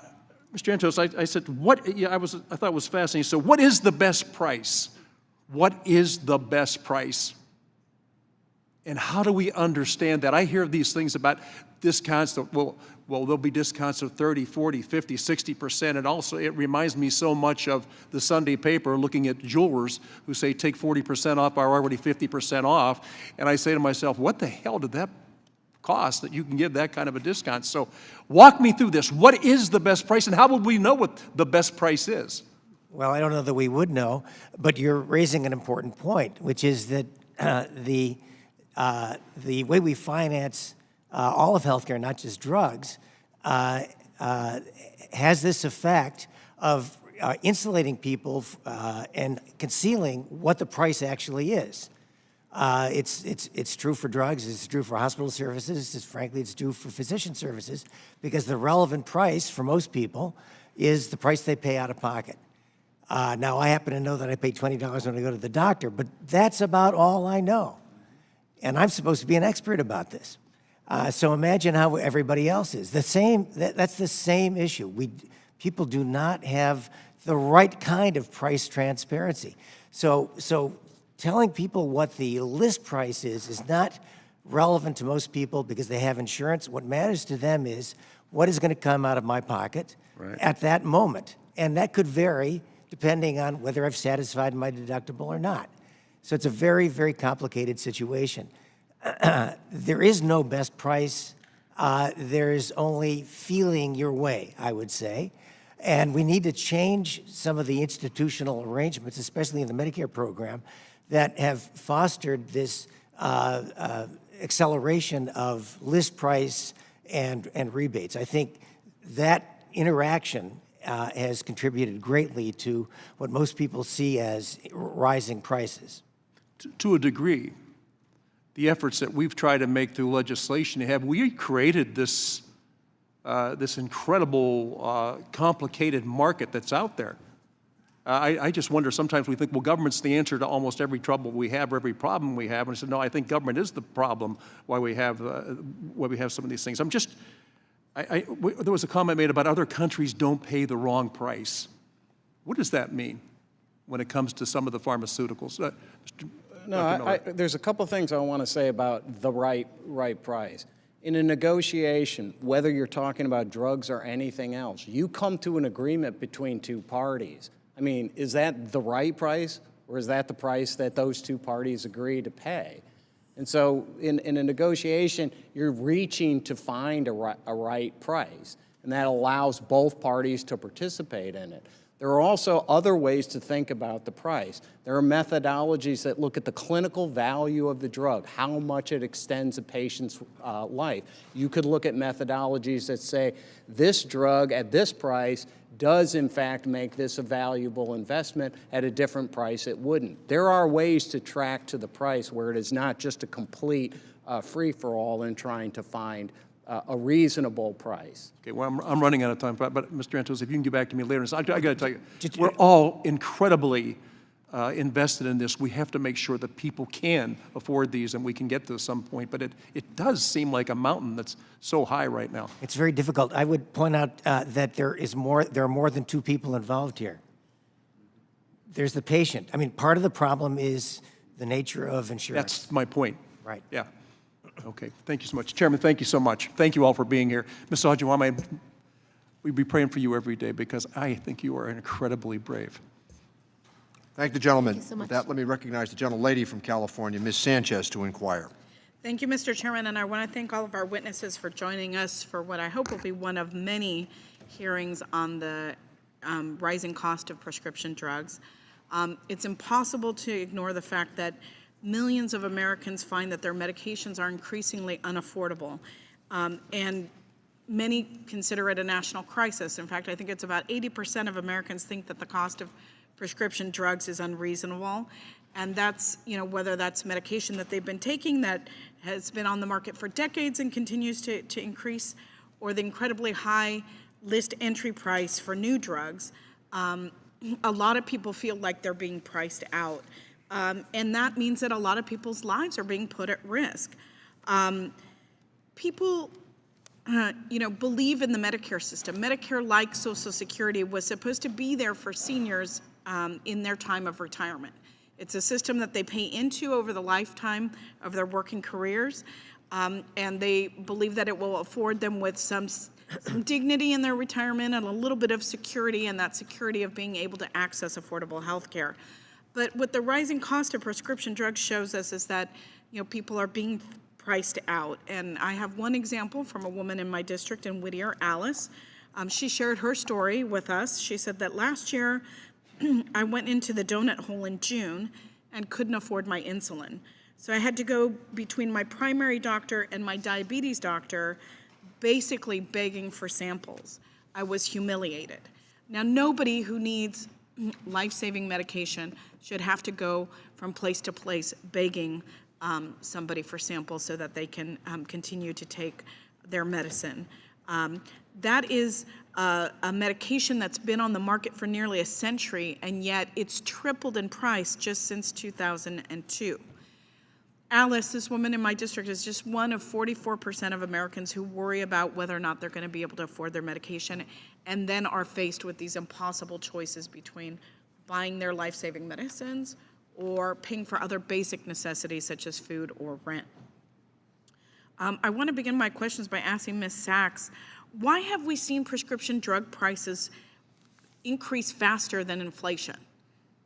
I mean, is it the cost of the materials that go into making the drugs? Or is it the energy that goes into making the drug? Why are they outpacing the cost of inflation?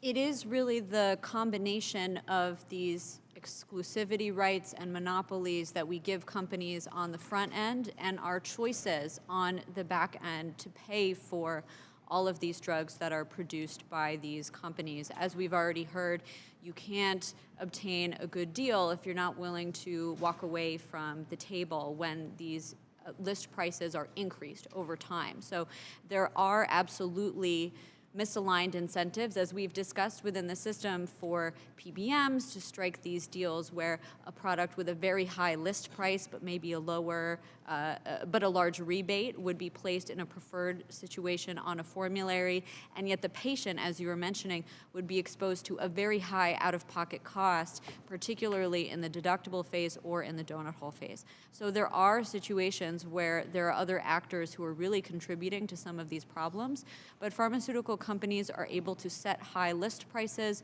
and to raise those prices year over year because they can far too often, because competition is really not present in too many of these markets. Thank you. Mr. Miller, Mr. Ruther mentioned earlier, because he manages a health care plan for many retirees, that there need to be more generic drug producers. Why do you think there aren't more generic drug producers? Aren't more generic? I'm sorry. Generic drug producers. Oh, producers of generic brand. I'm sorry, I missed the point. Okay, well, the general way the market works is somebody gets a patent, innovates a drug, that patent is supposed to end, the generic manufacturers enter, drive the price down, and then the price gets so low that some generic manufacturers begin to drop off, or they say, I'm going to go to a different, name brand drug and start working that particular market. So as the price falls, you may get suppliers who leave the market, and that's where you get those opportunities where somebody then ends up with a single license for that generic and then can drive the price back up. So you have something of an economics issue. When the market works well, the price falls and the manufacturer can't make as much money, they exit the market. And that may mean that you need some kind of supplementary support there to keep competition in that market. And there's a couple of different ways to think about that. Thank you so much. I yield back. I thank the gentlelady. The gentleman from Missouri, Mr. Smith, is recognized to inquire. Thank you, Mr. Chairman. I've recently held several healthcare roundtables throughout our district to understand what was working and what was failing with patients in our healthcare system. I heard two consistent themes. Patient out-of-pocket costs for prescription drugs are too high, and we need more price transparency in our healthcare system. Patients and pharmacists understand these problems. Patients in Southeast Missouri keep paying more and more at the pharmacy counter, and they can't figure out why. A woman I represent, we'll call her Mrs. R, wrote me to ask for help. Mrs. R is 74 years old and on a fixed income. She has Medicare, a Medicare supplement, and a Part D drug plan. She took every step in her power to make sure she could afford her medicine. She did everything right, but our healthcare system is still failing her. The same generic drug she was taking for the last 30 years suddenly rose in price by over 3,200%. Not by double, not by triple. This generic drug suddenly cost her more than 32 times what it cost her the month before for no apparent reason.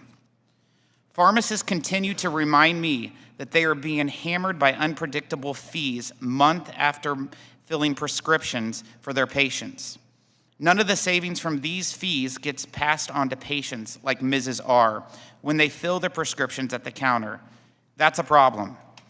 Thankfully, President Trump has taken action to help our seniors afford their medicine. I applaud the Trump administration for working to address our nation's high prescription drug prices head on. The administration's leadership, starting with their May 2018 drug pricing blueprint to lower drug prices and reduce out-of-pocket costs, showed us that President Trump is serious about his plans to fulfill his promise and work to finally put Americans' patients first. For starters, we successfully lifted the ban on pharmacy gag clauses. Because of President Trump's leadership, pharmacists are allowed to tell their patients if they can save money on their prescriptions by not using their insurance. That's a step in the right direction to benefit our patients, but there's a lot more to be done by simply following the administration's blueprint. The Trump administration has been active over the past few months. They put out multiple rules to put patients in the driver's seat. They're working to address unpredictable retroactive fees pharmacists pay into the system to untangle the complicated rebate structure and simplify the supply chain so you don't need a PhD to understand your insurance bills. Ultimately, the administration is working to make sure our patients can afford their medicine and taxpayers are not asked to contribute more than they already do. Dr. Miller, which one of the administration's recent rules would make the biggest difference for patients in my district like Mrs. R when they go to the pharmacy counter to buy their life-saving medicine? If you took the IPI, which they proposed for Part B, the International Price Index, and applied that to the payment benchmark in Part B, it would probably have the biggest impact of things that I've seen out there. There is the PBM rule, but that has some, that has a couple of positives and negatives in it. So I would say the IPI. Dr. Antos, I understand these rules won't solve everything. In your opinion, where might Congress need to step in to help make sure patients are put first and make drugs more affordable? Well, I think the one of the big challenges is has to do with the incentives that PBMs have to set their formularies. Increasingly, we see that more expensive drugs are placed on more preferred tiers precisely because there is this incentive in Part D to get your customers into the catastrophic zone where the taxpayer is paying 80%. And that has a rebound effect throughout the entire sector. To follow up, how do we incentivize lower drug prices without applying socialist principles of foreign countries, such as price fixing? Well, again, the problem is insurance. So, when you can choose to buy a $1,000 iPhone, or you can choose to buy a $500 phone of something else, from some other manufacturer. You don't have those kinds of choices generally in healthcare because the insurance system is intervening between the negotiation that ideally you would have between the customer and the seller. That said, I think the challenge is to promote more competition. The more competitors there are, the more likely it is that we're going to see those prices be bid down. I thank the gentleman. With that, let me recognize the gentleman from New York, Mr. Higgins, to inquire. Thank you, Mr. Chairman. As has been said, Medicare Part B spends $30 billion a year for drugs for 55 million Americans. The Veterans Administration, with 20 million Americans, pays 40% less for drugs than Medicare. That's a considerable savings when you consider $30 billion a year for Medicare for drugs. In 2018, Americans' annual spending on prescription drugs reached $1,200 per person. That's 18% of all health spending. I've said it before, I don't want to be redundant, but obviously there are certain benefits by using the leverage of the numbers under your particular program to drive down the cost of health care generally, and particularly prescription drugs, and driving up the quality. The VA does it. I understand the nuance. I understand the complexities of it. I understand the layers, the gradations, but there has got to be a way that the federal government can use its leverage of 55 million people to drive down the cost of prescription drugs. I just want to talk a little bit about Alzheimer's. Alzheimer's disease is a disease whose origins are unknown and whose end is absolutely certain. It takes away your cognitive ability, it takes away your dignity, and then eventually it takes away your life. It exacts a price on the afflicted, but an enormous price on those who love and care for the afflicted as well. In 1996, a drug was approved for the treatment of Alzheimer's called Aricept. That was 23 years ago. It promised to delay the onset of Alzheimer's symptoms. But in reality, it may delay that for 6 months. And it really hasn't gotten any better in 23 years. Despite that, we spend an enormous amount of money. Aricept is the most prescribed drug for people with Alzheimer's disease. There's 6 million people with Alzheimer's. That will triple. That will triple in the next 30 years. I want to talk to you about drug companies marketing directly to consumers. The United States and New Zealand are the only two countries that allow drug companies to appeal directly to consumers.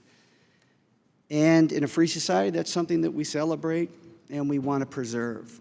But the problem when it comes to illness is that these drug companies appeal more to emotion than they do to science. If you ever watch a drug commercial and you're going to be good looking, you're going to be healthy, you're going to be happy, and it's always a sunny day.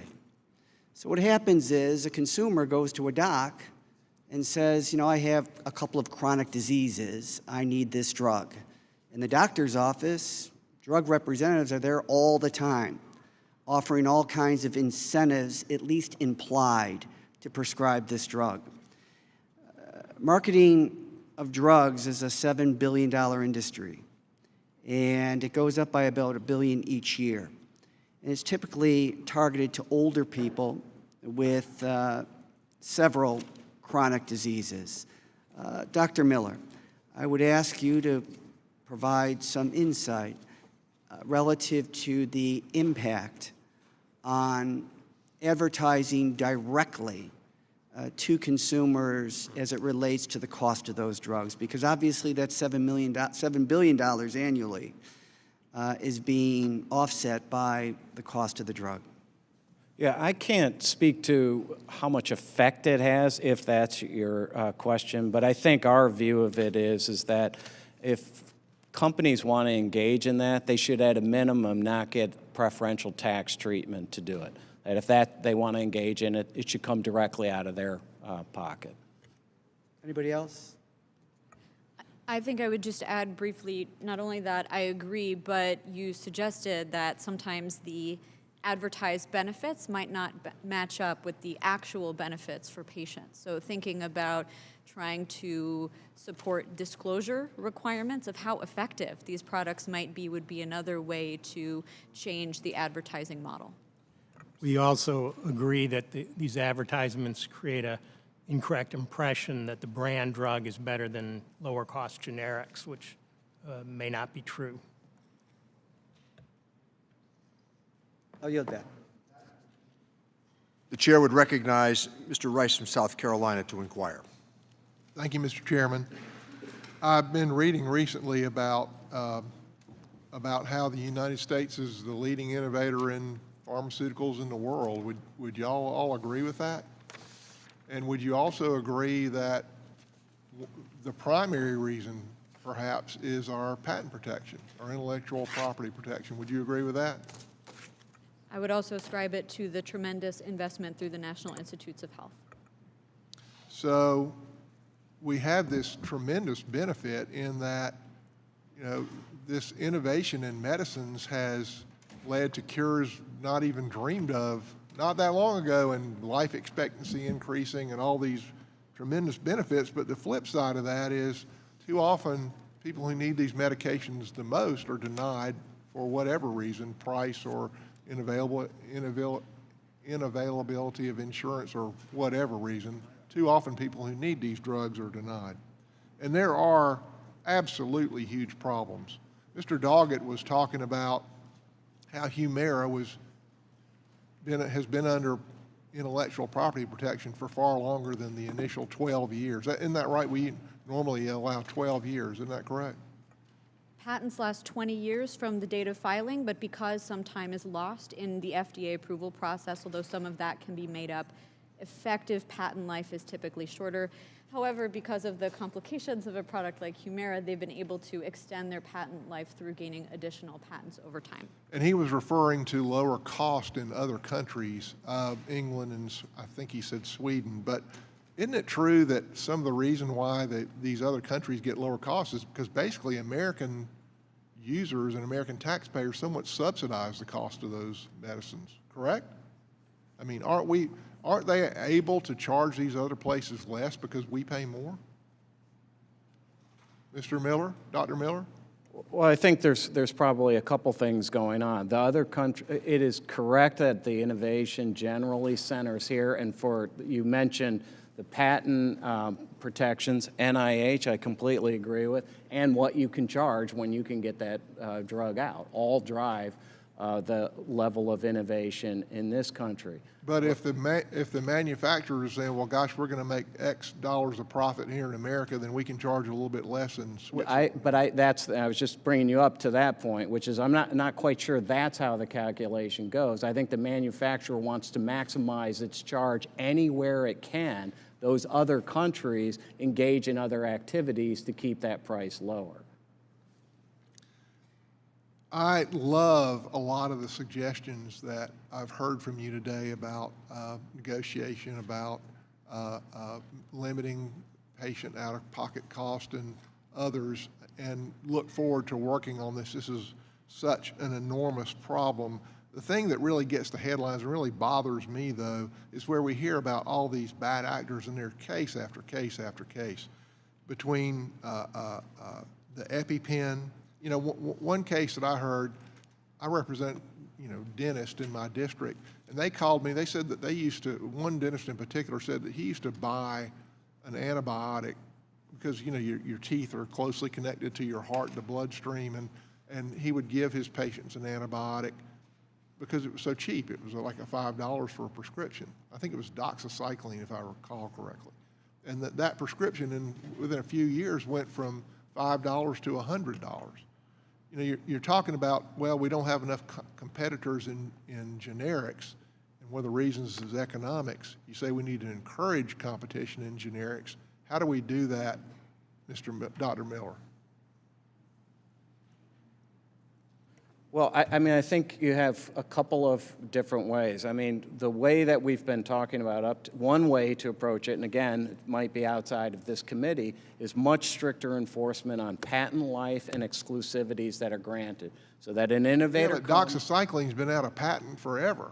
And so one is to bring more generics to the market. Then when you hit the question that the other congressman was asking about when the price falls, you may have to have other actions in order to bring generics to the market. So for example, if the number of generic manufacturers falls below 1, 2, pick your number, you allow importation for those drugs in that particular instance. There are methods like that, where you bring more competition to the. Okay, I have one more question for you, Dr. Miller. Why has the cost of insulin tripled? Go ahead. I mean, I think the basic answer is there's only 3 producers, and they're using their market power to increase. I agree, and what's really concerning about that situation is there's 3 producers, and so you would think there would at least be some kind of competition between the brands there, but that has not occurred, and some of the behavior that's been engaged in, and Rachel has referred to some of this in her testimony, is patent thickets and keeping competitors and paying competitors to stay out of their market. So insulin is still protected by patent. I will let the witness finish. The delivery device around insulin is often still protected by patents. This is also true in the EpiPen context. The drug itself is old, but the device is constantly being updated and evergreened, if you will. Why can't they get the old insulin without the delivery device? Wouldn't that be a whole lot cheaper? Because of the incentives that we've discussed for companies to set high list prices with large rebates and get preferred formulary placements for that, there are often barriers to that. It's also just the case that patients sometimes may be locked in clinically to a newer version. It may also be that some of these older products have stopped being produced for different reasons. I thank the gentlelady, and I thank the gentleman for his inquiry. With that, the chair is going to declare a 15-minute recess so that the witnesses might stretch. Yeah, let's run now.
Would staff and our guests please take their seats so that we can begin to proceed?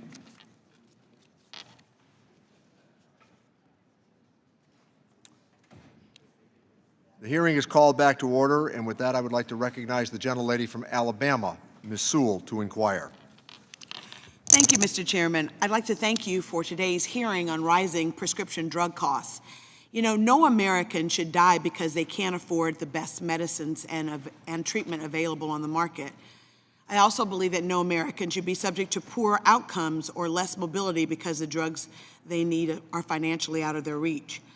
Millions of Americans will visit pharmacy counters this week to get medicine that will allow them to lead a productive life. For some, the medicine will prevent a medical emergency and keep them out of the hospital, and for others, that prescription can be critical to their very survival. The unfortunate reality for too many Americans is that they will leave the pharmacy without the medicine they need, or if they can scrape together the money, it might be so expensive that they will have to neglect financial obligations elsewhere. Without insulin, a type 1 diabetic cannot survive more than a few days. For psychiatric patients, a change in medication or missed dosage can be fatal. Thanks to the advancement in HIV/AIDS research, the disease has gone from being a death sentence to one that is treatable and cannot be transmitted if the patient takes his or her medication every day. So it is an imperative, I believe, both economically and morally, that we make sure that the costs never come between a patient and the medications that they need to survive.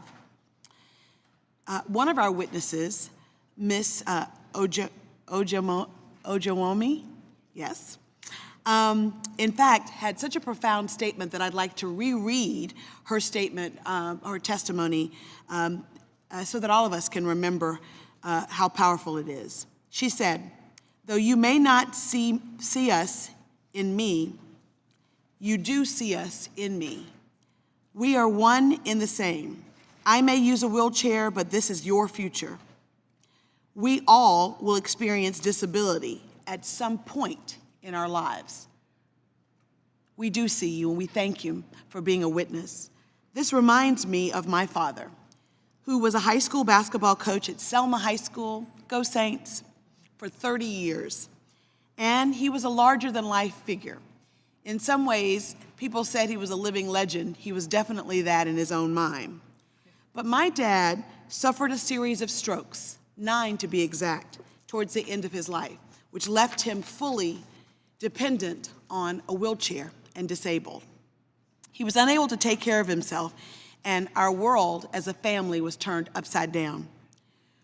We couldn't have predicted that he would have gotten so sick so quickly. My dad had comprehensive quality health care coverage, though, and it was a blessing. He had been a high school teacher and had public school system health care, which according to my grandmother was good insurance. But so many of the people that I represent don't have good insurance. When many of my elderly constituents get to the pharmacy counters, they often have to pay a neighbor to bring them. I have many constituents who live in rural communities, and transportation is a serious issue. Or their child or relative is using their lunch break or taking time off work just to get them to the doctor. If their medication isn't available or their insurance no longer covers it, the copay is often too high, and their medicine requires new prior authorization. This is especially true when the doctor is an hour or two away. Like in my dad's case, we lived in Selma, Alabama. Everybody knows Selma because of the civil rights movement, but Selma is a town of 19,000, and the best medical care is in Birmingham, Alabama, which is 2 hours away. Can you talk to us a little bit about your experience and how getting prescription medication, being disabled, a disability that you profoundly said all of us will experience sometime in our lifetime? Thank you so much. And I do want you to understand that I really feel for your father, because that's usually how medical tragedies happen. That's exactly how my medical tragedy happened. It came all at once. Less than 2 years and a year and a half, boom, I went from being a normal 9-year-old kid to 11 years old, on a breathing machine. And I want to show the members here this. These are just my morning medications. I get my medications delivered to my house, and this is just from one of the 3 pharmacies that I use. This is the reality. You're blessed that you can get them delivered to your home. It truly is a blessing. Essentially, I've gone to CVS Pharmacy multiple times. I've been in the hospital last year 4 times alone. And oftentimes it's because of my transplants and because I have a weak immune system. And as a result, I get infections. There have been plenty of times where I've been at the counter and they've told me this antibiotic is $200. And I say, no, I can't purchase it. Or we go ahead and look in our medical cabinet at home to see if we have something similar. One of the members mentioned doxycycline. That is a $200 copay under my good health insurance. In addition, I had surgery about 2.5 months ago, and there were 2 options. I could have surgery and a specific treatment, and the treatment cost $1,500 out of pocket because the insurance refused to cover the treatment, but they allowed me to have the surgery for $200 to remove diseased tissue, and the disease has returned to my body. I've had 2 surgeries for this. The reality is I take good care of myself, but I am millions of Americans living with something that is completely out of my control. And oftentimes we are told that it's a result, I would say oftentimes there's this pervasive misconception that disability is a result of something you did wrong or how you're living your life, how you're eating. And in reality, a lot of this stuff is genetic. And you can do all of the right things and end up in the same position that I am. Because I had good health insurance throughout my entire life, I was able to start a nonprofit at 19, work in the Obama White House at 20, and graduate college at 21. Thank you so much for sharing your story and being brave enough to really reflect your story being representative of many, many, many Americans. I wish you good health. Thank you so much. Thank you, Mr. Speaker. Thank you. We thank the gentlelady, and with that, the gentleman from Arizona, Mr. Schweikert, is recognized to inquire. Thank you, Mr. Chairman. And you have powerful stories like that actually I think we all need to actually get even our heads around, because I believe there's a revolution. We're actually in it. It's on the cusp. It's starting to roll out in genomic, biologicals, some revolutionary pharmaceuticals that are here, but their costs because they're so customized. There's been already a lot of discussion of alignment of incentives. When you hit the 80-20 split, should there be risk sharing or some other model there that incentivizes? But, and I spoke with Mr. Miller just a bit as we were passing there. I wanted to do 1 or 2 things to sort of broaden this conversation, because my fear is if we do some things to deal with pharmaceutical pricings right now, we need to future-proof ourselves because what's on the cusp coming at us. Dr. Miller, in your writings for Part D claims, you tell us that 1% of pharmaceuticals in 2017 now have become a quarter of the spending. And I'm going with it. Do you see that as part of the trend of some of these new biologics, some of these new revolutionary pharmaceuticals starting to move into the pipeline? Yeah, I mean, you have 2 things in Medicare. You have more people hitting the catastrophic cap and that spend escalating, and then you have more and more high-cost drugs, which are often biologics or specialty drugs, and that trend is also accelerating. And what I've been trying to say to the committee is you need to look out over the next years because the acceleration of these drugs are going to drive the Part D spend. That's really important what he just said. We need to future-proof ourselves. Here's a paper. I'm very excited about this. Hemophilia A. There's only about 8,000 of our brothers and sisters in the country that have this. Really good chance by the end of this year, a single shot cure that the efficacy is off the charts. What is the value of that drug? But also, if it rolled out at $1.5 million per injection, but it cures it, it's over, and that population, no one's going to build a second biologic in that because you've cured the disease. We also need to have this discussion in these hearings. We've been working on things like our healthcare bonds, these ideas of how do you finance disruptive pharmaceuticals that may move in. But we need to come up with the reality, this is our future. Dr. Miller, one other thing, I just want to make sure I'm reading it properly. MedPAC and some of your, I think it was testimony in the Senate, for Part B. Some of the movement we've seen there in pricing, there's a discussion in the MedPAC on possibly moving to something that's closer to a PBM model in dealing with some of that pricing and incentives. Do you see that as an appropriate methodology to deal with some of the escalations we're seeing in Part B? I think you can think of Part B a couple of ways, and I'll come right to your question. But before I do, is you can go after the buy and bill, a payment system that you have now and look at things like an inflation cap or setting the benchmark at a different place. Or, and potentially, there's the idea that you're referring to where you allow the physicians to organize, construct a formulary, and try and negotiate under the government set price. Mr. Chairman, Dr. Miller, within there, would you try to also incentivize that we build a value-based model? Because that value-based model could cross platforms more than B and D, but even some other places. I mean, the idea is that if the physicians can negotiate down from what the government would have paid, they keep some portion of that savings, and the idea is that they're motivated to seek the highest quality drug at the lowest price. You see, and where I may have a slightly different vision is how do you, back to our hemophilia, A cure, how do you price it? It's a value. Once it's distributed, it's functionally put itself out of business. But if the mean cost for maintaining someone is $250,000 a year, you could build it's almost your baseball analogy. And in our last couple seconds here, and the tyranny of a 5-minute clock, I want to socialize a concept of a biofoundry, a way in the future that we can almost have a production line of these revolutionary pharmaceuticals. I also want to argue, we actually have this piece of legislation already out there. It's a HIPAA-compliant data capture model to radically reduce the time to bring pharmaceuticals to market, because much of the population data we actually need for drug trials is sitting on hospital servers all over the country. We just haven't been able to get to it.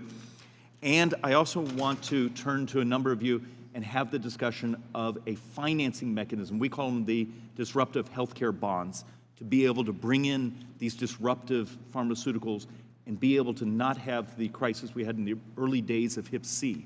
And with that, Mr. Chairman, I yield back. I thank the gentleman. I'm particularly pleased that he referred to the clock as embracing tyranny and not the chairman of the committee. We're going to move now to a 2-to-1 until we see members start to sort themselves again. So with that, I'd like to recognize the gentlelady from Washington State, Ms. Del Bene. Thank you, Mr. Chairman, and thank you for holding this very important hearing. One of the issues that I hear the most about from my constituent is about drug pricing, and I'm glad that we're finally having that discussion here today. I want to share one story from a constituent of mine, Linda from Arlington, Washington. She said, I was diagnosed with common viral immune deficiency, which impairs the immune system, in 2016. I need intravenous immunoglobulin infusion therapy every month for the rest of my life. I'm 67, I live on a fixed income, and rely on Medicare. The medication I need costs over $5,000 a month, and my out-of-pocket expense is over $1,000 a month, which I can't afford. I'm now in the process of applying for assistance programs, but I don't know if I'll qualify. The stress of this disease is bad enough, but the stress of not knowing if I'll ever be able to afford the treatment is killing me. What the drug companies are putting me through is cruel, and I know there are so many people out there much worse off than me. So this story is not unfamiliar, and it's sad that in a country with so much wealth and that so many people are in too similar of a situation. And so I wanted to focus on some of the issues that might have put us in this place and have been driving up higher costs. Medicare has a number of perverse payment incentives which could be leading to higher cost drugs and greater out-of-pocket costs for seniors. Medicare Part B covers outpatient doctor visits and physician-administered drugs, like the situation described by my constituent Linda. She needs to go to the doctor each time for her treatments. But in Part B, when a doctor is reimbursed for a physician-administered drug, like intravenous immunoglobulin infusion therapy, physicians are paid the average sales price of the drug plus 6% to cover costs. But the more expensive the drug is, the greater the add-on payment. Mr. Miller, you talked about this a bit. I believe most doctors do the right thing and give their patients the drug that best meets the needs of their patient. But doesn't this create an incentive for physicians to pick a more expensive drug? And doesn't this provide little to no incentive for the manufacturers to lower the price? It does provide an incentive for the physician to provide a higher cost drugs. I think there is a flat fee approach that you could take that would help with that situation.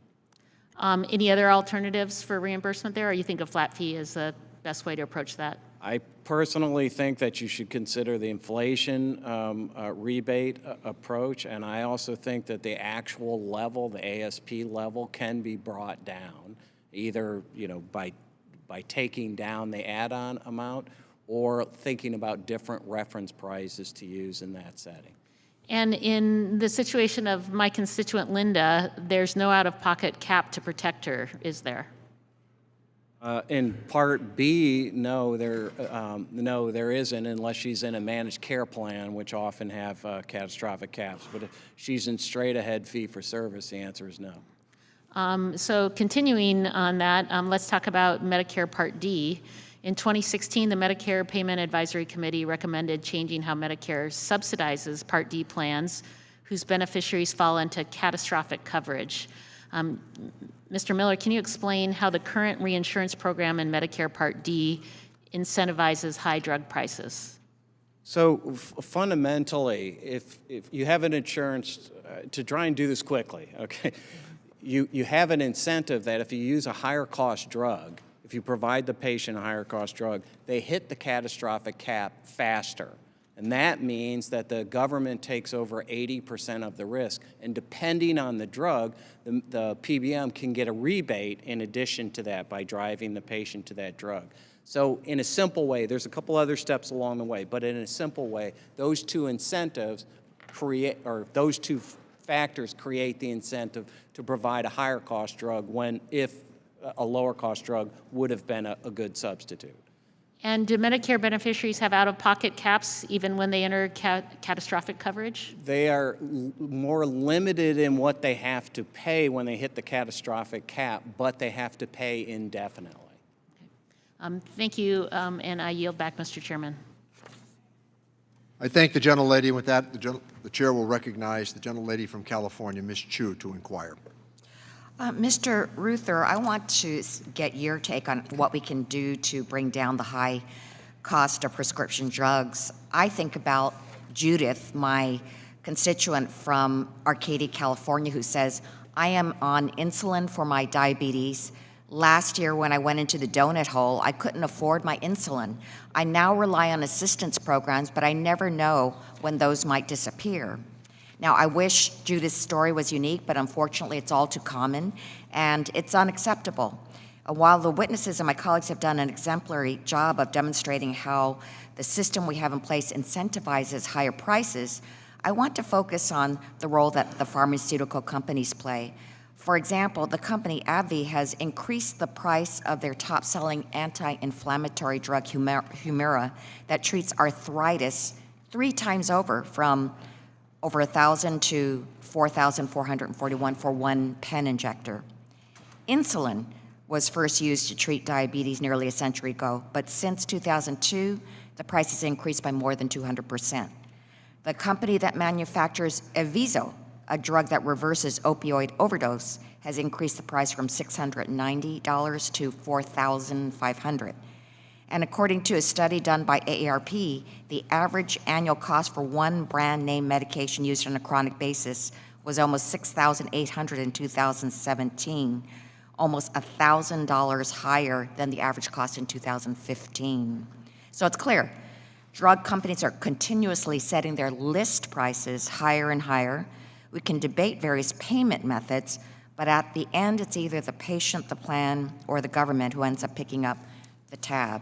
So, Mr. Reuther, are rebates alone enough to combat the impact of rising list prices on both plans and patients, and what policies should we then pursue to bring down the high list prices?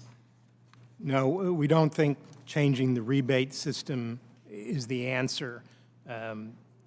We think a combination is needed of long-term steps to increase the producers of various drugs, and that involves reducing the exclusivity period, ending pay for delay, various actions like that that creates that. But we think in the case of drugs like insulin, where there's clearly been manipulation of the price, we think there's an urgent need for short-term actions to bring down that price. And we think there's a variety of options that this committee could consider, referencing international prices, which are much lower, referencing the prices that the VA has, which are much lower, or negotiation directly by Medicare. Okay, thank you. I'd like to ask Dr. Miller to expand further on what Mr. Hagan was asking further on the commercial advertising of these drugs, particularly the tax credits given to drug companies to inundate us with the many fancy commercials that they do on television. Dr. Miller, is it true that the United States is one of the only nations that permits direct-to-consumer advertising for prescription drugs? That's my understanding, yes. And is it true that the 5 largest pharmaceutical companies currently spend 70% more in marketing to consumers than on research and development? If you look at different companies, these ratios change, from company to company and change over time. But at any given point in time, you can find over a series of years companies putting much more of their revenues into marketing than they put into R&D. And do you happen to know how much money top pharmaceutical companies happen to get from the GOP tax bill? From the GOP tax bill.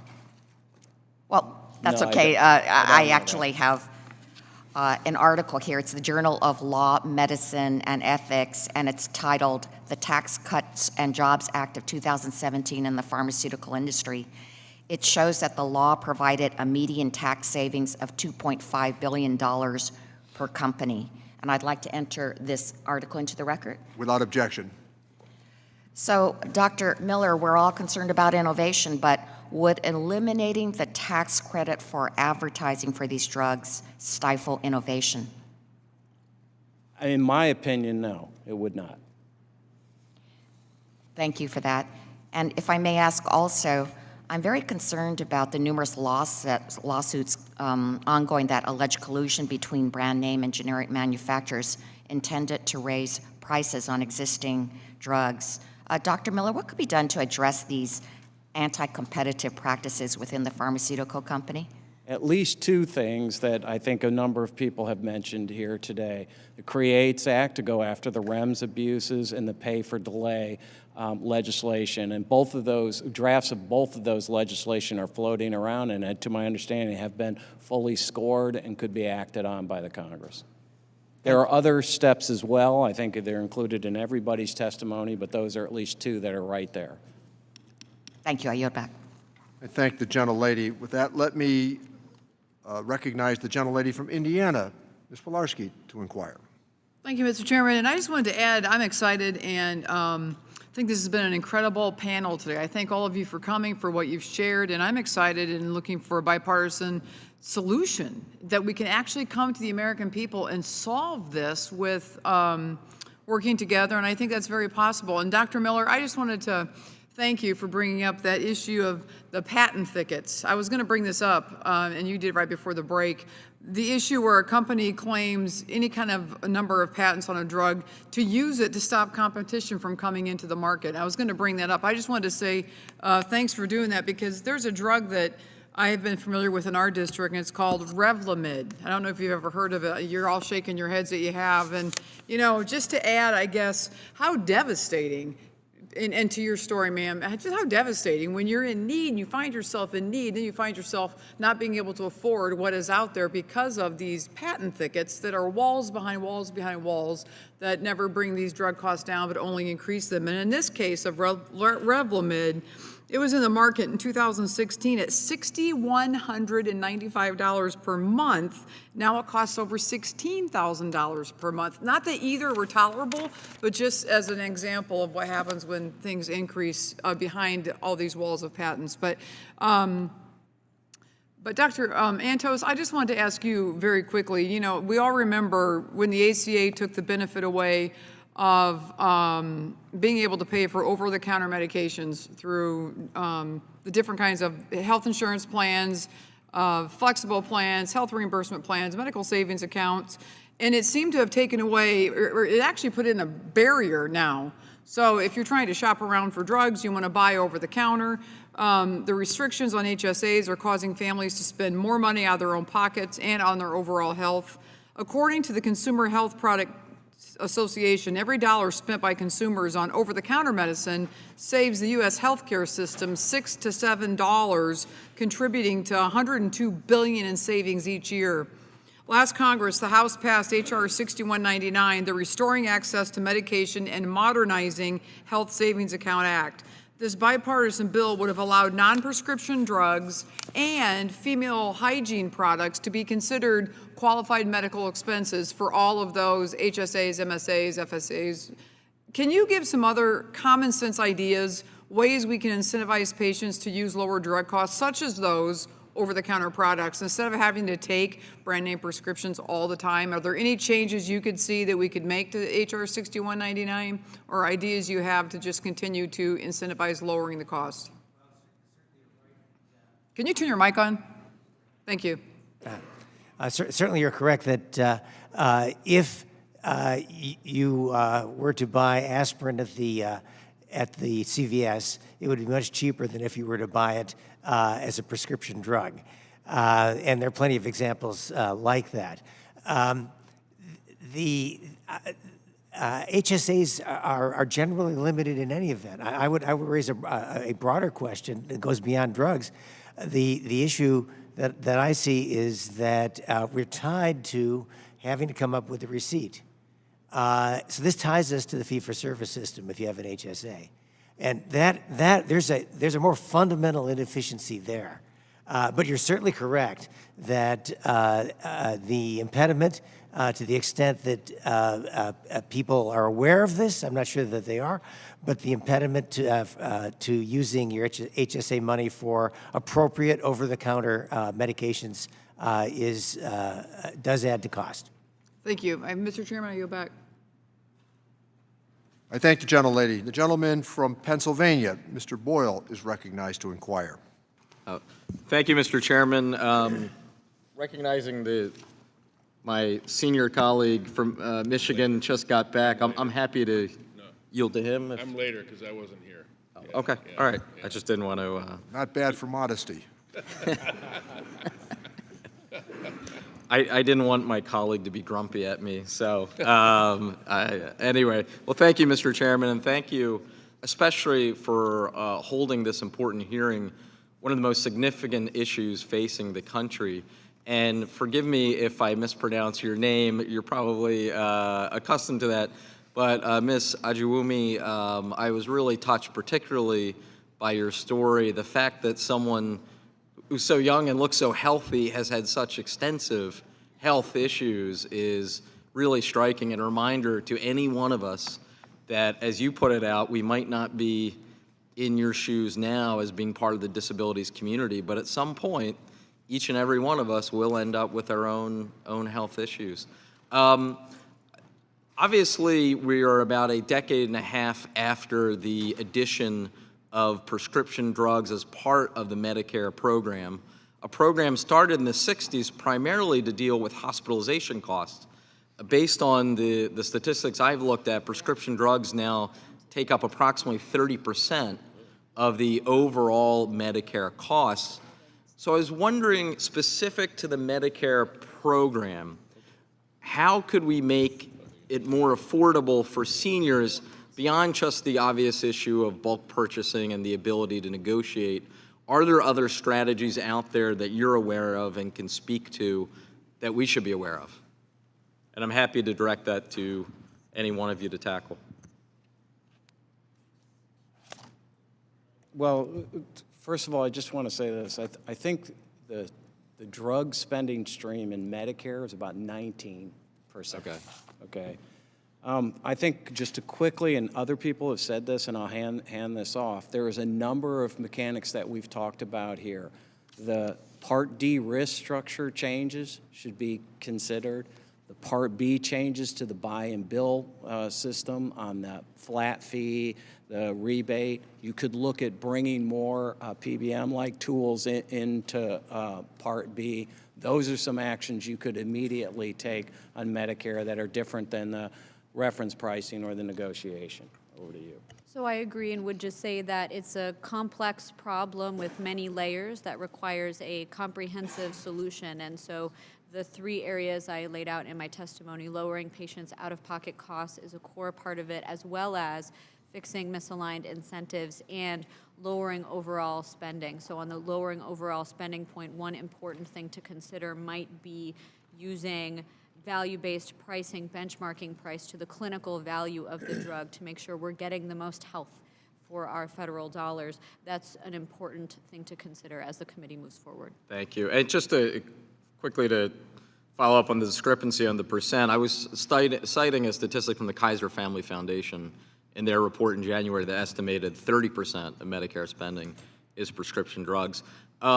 Moving on from Medicare specifically and just more globally, we have had a couple instances in the last few years that have gotten a great deal of press attention. One was Martin Shkreli, the so-called pharma bro. The other had to deal with EpiPen. And these were instances in which companies were able to take advantage of their monopoly power over a drug that actually existed for quite some time. In the case of Martin Shkreli, a patent that I believe was a century old. What would be some strategies to address that specific problem when one company has a monopoly and is able to spike the price 7, 8, 900%? Congressman, I'm so glad you brought up those two examples because the price of the EpiPen and the price of Daraprim were high for very different reasons. So Martin Shkreli was able to increase the price of this, as you said, almost a century-old drug because he was the only manufacturer on the market, but there weren't generic competitors because he had a small market. It's only, I believe, around 10,000 patients a year. That's a situation where something like government procurement or government manufacturing or contracting for the production of drugs would be a very good idea. That's a sort of natural monopoly situation. That's very different from the situation around the EpiPen where there are patents on the delivery device, there's regulatory complications that discouraged generic approval. So a comprehensive solution would be essential here. Well, my time has expired, but would love offline to be able to follow up with you on that. Thank you. I yield back. Thank the gentleman. Let me recognize the gentleman from Virginia, Mr. Byer, to inquire. Mr. Chairman, thank you very much, and thank you for convening this fascinating hearing, and thank you to all of our panel of experts. I suspect any American watching this hearing today has learned more about drug pricing than they'd ever suspected. And I want to thank you for your specific recommendations. I have a whole page full that you've made for us today, for us to consider. So I have 2 hours worth of questions, but only 4.5 minutes. So Dr. Sachs, you quote Donald Trump's HHS Secretary, Dr. Alex Azar, who pushed back strongly against the idea that reining in drug prices would mean lower innovation, calling them, quote, mathematically unbelievable. Can you expand? Do we need to worry about a significant decline in research and innovation if we get our arms around drug pricing? So just to say, I do not have a PhD or an MD. I'm not a doctor. I'm merely a law professor. So thank you very much, but I appreciate it. So in my view, as a scholar of patent law and health law, I think it's important to keep innovation at the front of these discussions. But I think it is also important to think about what we are paying for as a society and how much value we're getting from that. So we need to care about not only the amount of innovation, but also the kind. So if Medicare is paying more for things that work amazingly well, like some of the terrific new therapies we're seeing come out, that would be one thing. But if we're paying the same amount for drugs that are not cost effective or not effective at all, that's a problem. So Secretary Azar, as you mentioned, has said that there's a lot of headroom in the system right now in the proposals that the administration has put forward. Even those that would threaten the pharmaceutical companies' bottom lines would make only a small dent in any potential R&D that could be affected. So I believe that's what he's referring to, and as a former pharmaceutical company executive, he would know that. Thank you very much. And Dr. Miller, you wrote that prohibiting citizen petitions filed by competitors that are usually found to be frivolous. Are these actually citizen petitions? Well, they're often and is this a usual strategy to suppress competition? They're often filed by competitors. And so I think what I was trying to say in the testimony is you could think of changes in regulation where you would say competitors can't file the citizens' petitions, or if you think there's a particular competitor who is filing citizens' petitions that turn out to have no value, you could begin to fine them for that behavior. Dr. Miller, you also talked a lot about patent thickets. I was impressed by you said 75% of drugs associated with new patents were drugs already on the market. And of the roughly 100 best-selling drugs, nearly 80% obtained an additional patent in order to suppress competition. How do we work our way out of this patent thicket? I mean, I think that's complicated, and I'd like to recruit Rachel into this answer pretty quickly. I mean, I think it is some of the things that we've been saying that you either have to begin to enforce the end of the patent life, and that requires reforms both at the Patent and Trade Office. FDA could be a place because exclusivities are granted through FDA. But you could look at things like creates, pay for delay. There are probably enforcements in patent and exclusivities. And then there are things like the orphan drug abuses and areas there where you could make changes to try and clear some of that out. Professor? I completely agree. In my testimony, I lay out 6 different ways scholars have identified that companies have attempted to game their patent protections to extend them over time, in addition to the problems with the Orphan Drug Act or evergreening. And I'd be very happy to discuss any of those solutions in more detail. But it does require both changes to the intellectual property system and then potentially also to the way in which FDA exclusivity periods are administered. So we've seen some companies bring older drugs to market in an effort to obtain the benefit of new exclusivity periods, and that's something that could be curtailed as one example. And Professor Sachs, we only have 30 seconds left, but you mentioned that pharma is not incentivized to look for treatments for early stage cancers and diseases prevalent in low-income Americans. Is this just because there's no profit there? It's not so much necessarily because there's no profit. It's because the system we've set up gets us certain kinds of things and not others. So your example, perfect, of early stage cancers, there's been research showing that because you have to file for patents early on in the development process, if the clinical trials you would need to run to prevent early stage cancers are so lengthy that you would lose much or all of the patent in that clinical trial process, you're going to be discouraged from doing so relative to looking for late stage cancers. So there are certain kinds of incentives we might consider increasing for those companies who are willing to invest in those kinds of drugs. Thank you very much. Mr. Chairman, yield back. The gentleman from Ohio, Dr. Winstrup, is recognized to inquire. Well, thank you, Mr. Chairman. And Ms. Ojawumi, I thank you for being here today and appreciate your courage and strength through your battles and your fight for your life. I also like to point out, too, the goodness of humankind, and that comes from your donors. Let's not forget the part that they played, and it's a wonderful thing that you are able to be here with us today. I also want to talk about the potential benefits of innovation as far as long-term costs.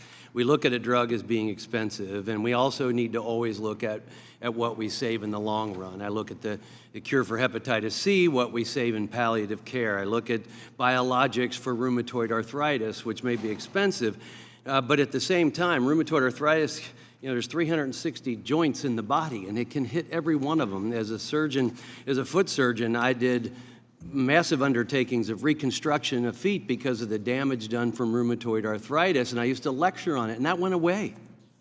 That's gone. And not only is the surgery gone, but so are many injections people had to get, and oral medications, and the formation of things like rheumatoid nodules. I quit seeing it. I mean, on one patient one time, I removed 16 nodules. And the deformities that come that often lead to ulcers and infections, all that's gone. So we should always also, when we're taking a look at things, look on the other end of what we are actually saving in the long run. And I think we do that. But I do want to talk about Part B. Ms. Del Bene brought up some good points, and Dr. Miller, I want to address you. You know, the average sales price plus 6%. I'd like to believe that doctors are going to recommend what's best for the patient at all times. But I think what we're hearing is that creates an incentive for the provider then to use the most expensive medication amongst their choices because they'll get reimbursed more. So it's kind of a perverse incentive there. And for the pharmaceutical company, I believe what's being said is they sometimes feel empowered to raise their price because it will make it the drug of choice if it's more expensive because of the reimbursement. And therefore, as a result, the patient pays more as well. Is that what we're talking about in this scenario? Yeah, that's precisely what we're talking about. And I also don't think the physician's decision has to be, not in the interest of the patient. You could have two drugs that are relatively effective and one, equally effective, and one is more expensive. You go with the expensive one. But that's what I want to get to, is maybe to go towards the less expensive one if all things are being equal here. Well, how do we get to that? So, I want your thoughts on my suggestion that the provider gets paid the cost of the medication that they paid for and a flat fee as you've recommended. Then there's really no incentive. They're going to get paid back what the drug costs. They get a flat fee. Now, what I think that might drive and should drive is a conversation with the patient, where I often did this with patients. I'll give a good example of treating neuropathy. There's a medication, gabapentin. It's very inexpensive, and it works for a lot of people. If it didn't work, then I might go to an alternative like Lyrica or something like that and see if that's more expensive. And I have that conversation with my patients. And I think that should be the same with all these Part B drugs as well, where you are in a situation where you sit with the patient and say, you know what, I've got these 4 options. Transparently, I can tell you what it's going to cost you out of pocket or give you some idea. And I think either one can be substituted. So what do you want to do? And you make that decision with your patient. I think I agree with you. It's in a flat fee environment, you've removed the incentive for the provider to go for the more expensive one. Do we really have to mandate the conversation to take place between the doctor and the patient, or do you think that would happen naturally? Because to me, it happened naturally. My inclination is that it happens naturally, that you don't need to mandate it. But I think the most important thing is to remove the financial incentive. So anybody who wants to weigh in, what do you think of that idea of reimbursing the provider the cost of the medication plus a flat fee? Yeah, certainly. I clearly support that idea. I wanted to address the question of conversation between the doctor and the patient. You may be the exceptional physician. There's pressure, as you know, to run your practice, but patients often need help. I think this is especially the case we see with people with diabetes. One of the reasons that they aren't willing to change is that they're used to precisely the packaging, the way it's injected, and so on. And they need help. They need help by someone that they trust, who has a medical background, doesn't have to be a physician, who can guide them through that choice. And that may take more time, and they may take a little more hand-holding than a physician would have. Well, there's certainly a lot of things the government has done that have taken away the time for the hand-holding, and that's why you see so many doctors running for Congress, but that's another story for another day, and I yield back. We thank the gentleman. Gentleman from Pennsylvania, Mr. Evans is recognized to inquire. Thank you, Mr. Chairman. I, like others, like to thank you for your leadership on having this discussion today. It's very appropriate. Ms. Sachs and Mr. Ruford, the cost of rising prescription obviously is the title of this discussion. And I want to go back to something that I heard around the issue about insulin. and the question about, and I heard some potential suggestions around that, because in terms of the question of health disparities, that is an issue that I constantly hear about from my constituents. So can we take a little time and drill down on what I think I heard some solutions? I heard Mr. Ruford talk about targeted solutions, right, specifically in this area. You want to speak a little bit to that? In the short term, to directly impact, I don't think to directly impact the price of insulin, we think there's a number of alternatives referencing lower international prices, similar to what Secretary Azar has proposed for Part B prices, or you could link it to the lower prices under the federal supply schedule, or you could have some type of direct negotiation by Medicare. All of those actions would provide immediate relief for patients with insulin and for healthcare plans that provide it, and it would give time for the longer-term solutions on getting more producers to take effect. Ms. Sachs, I noticed you, when I said health disparities, you noted that's obviously a huge challenge. Yes, absolutely. So there are these short-term solutions, and there's also long-term solutions to the problem of insulin in terms of changing the regulations, which I know the FDA has recently begun to work on. There might be anti-competitive behavior, which I know a number of state attorneys general have looked into. But there are, of course, these key questions about social determinants of health around patients being able to travel, as we've heard from other representatives as well, to obtain these medications and the like. So there's so many increased patient burdens that might be particularly acute in the insulin context that should be dealt with. Dr. Miller, in the last 5 years between 2011 and 2016, we have seen drug spending increase by 27%. This is more than 2.5 times the rate of growth. I'm vice chair on the Small Business Committee, and the question I want to ask is, Dr. Miller or Ms. Sachs, does this have lasting impact on patient or prescription drug prices in general, in terms of the economy, kinds of things? You can speak to that specifically? Just to make sure I understand the question, you're asking if the increase in drug prices has implications for the economy, right, in general. So if I understand your question and redirect, is I would say, yes, I think the issue that we've talked about a lot in this committee is that we're financing a public program. We're collecting taxes to do that. It's currently deficit financed. To the extent that we are driving that deficit up, that's a drag on the economy because we have to service the debt, and that's money that could have been invested in growing the economy. For an individual business, which is what I think you're getting Correct. at, is that consumes more of their cost of production, because if you're going to pay those benefits to your employees, that becomes a cost of doing business, and once again detracts from the ability of bringing an efficient product to market. If I followed. Yes. Ms. Sachs? And I agree, and I would just say that for some of our public payers, including Medicaid, it is much harder to finance debt over time. If states have to balance their budgets every year, too often they have to make tougher financial choices on shorter time frames, even than the federal government on occasion. So for particular kinds of products that have such a particularly high burden on the Medicaid program, some of the reforms that we've suggested could be fruitfully applied to that program as well as part of a comprehensive package. I understand it's not our focus today. Thank you, Mr. Chairman. You're back to bounce my time. I thank the gentleman. The chair would recognize Mr. Sawazi to inquire. Thank you, Mr. Chairman, and I want to thank you again for your commitment to holding detailed hearings on these different topics that we investigate. They're so complicated. This is such a complicated topic and so hard to follow. I want to quote one person who tried to simplify this when discussing the pharmaceutical industry. President Trump, in January of 2017, before he took office, said, "These guys are getting away with murder."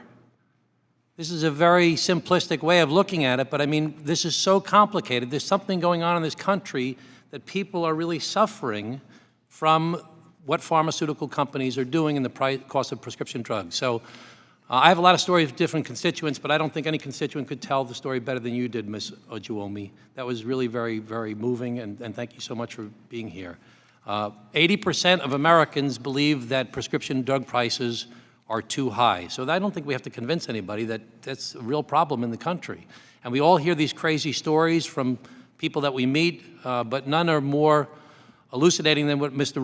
Ruther talked about related to the insulin prices that we have. I was shocked when someone from the staff pointed out to me that the insulin patent, the three researchers who first injected insulin into a patient with diabetes was in 1922, and they licensed their patent for isolating insulin to their university for $1 as a gift to humanity. I mean, it's really kind of ironic that we see these crazy prices that Mr. Ruther talked about, but they licensed this as a gift to humanity for $1, the patent back in 1922. And the fact that there's only 3 producers of insulin today is obviously a big cause of the problem, as was just pointed out. We all agree that prices in foreign countries are cheaper than they are in America. Now, Dr. Antos, do you think that the foreign pharmacy companies are making money in these foreign countries?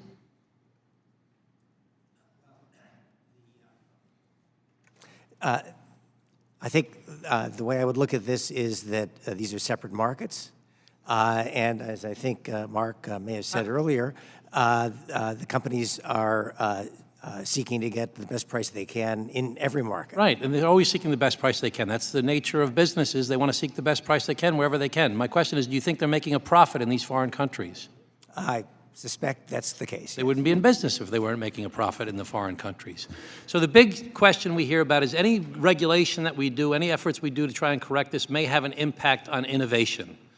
And Dr. Miller, is it correct to say, as some of my colleagues have pointed out before, but I just want to highlight this, that pharmaceutical companies spend more money on marketing than they do on innovation, on R&D?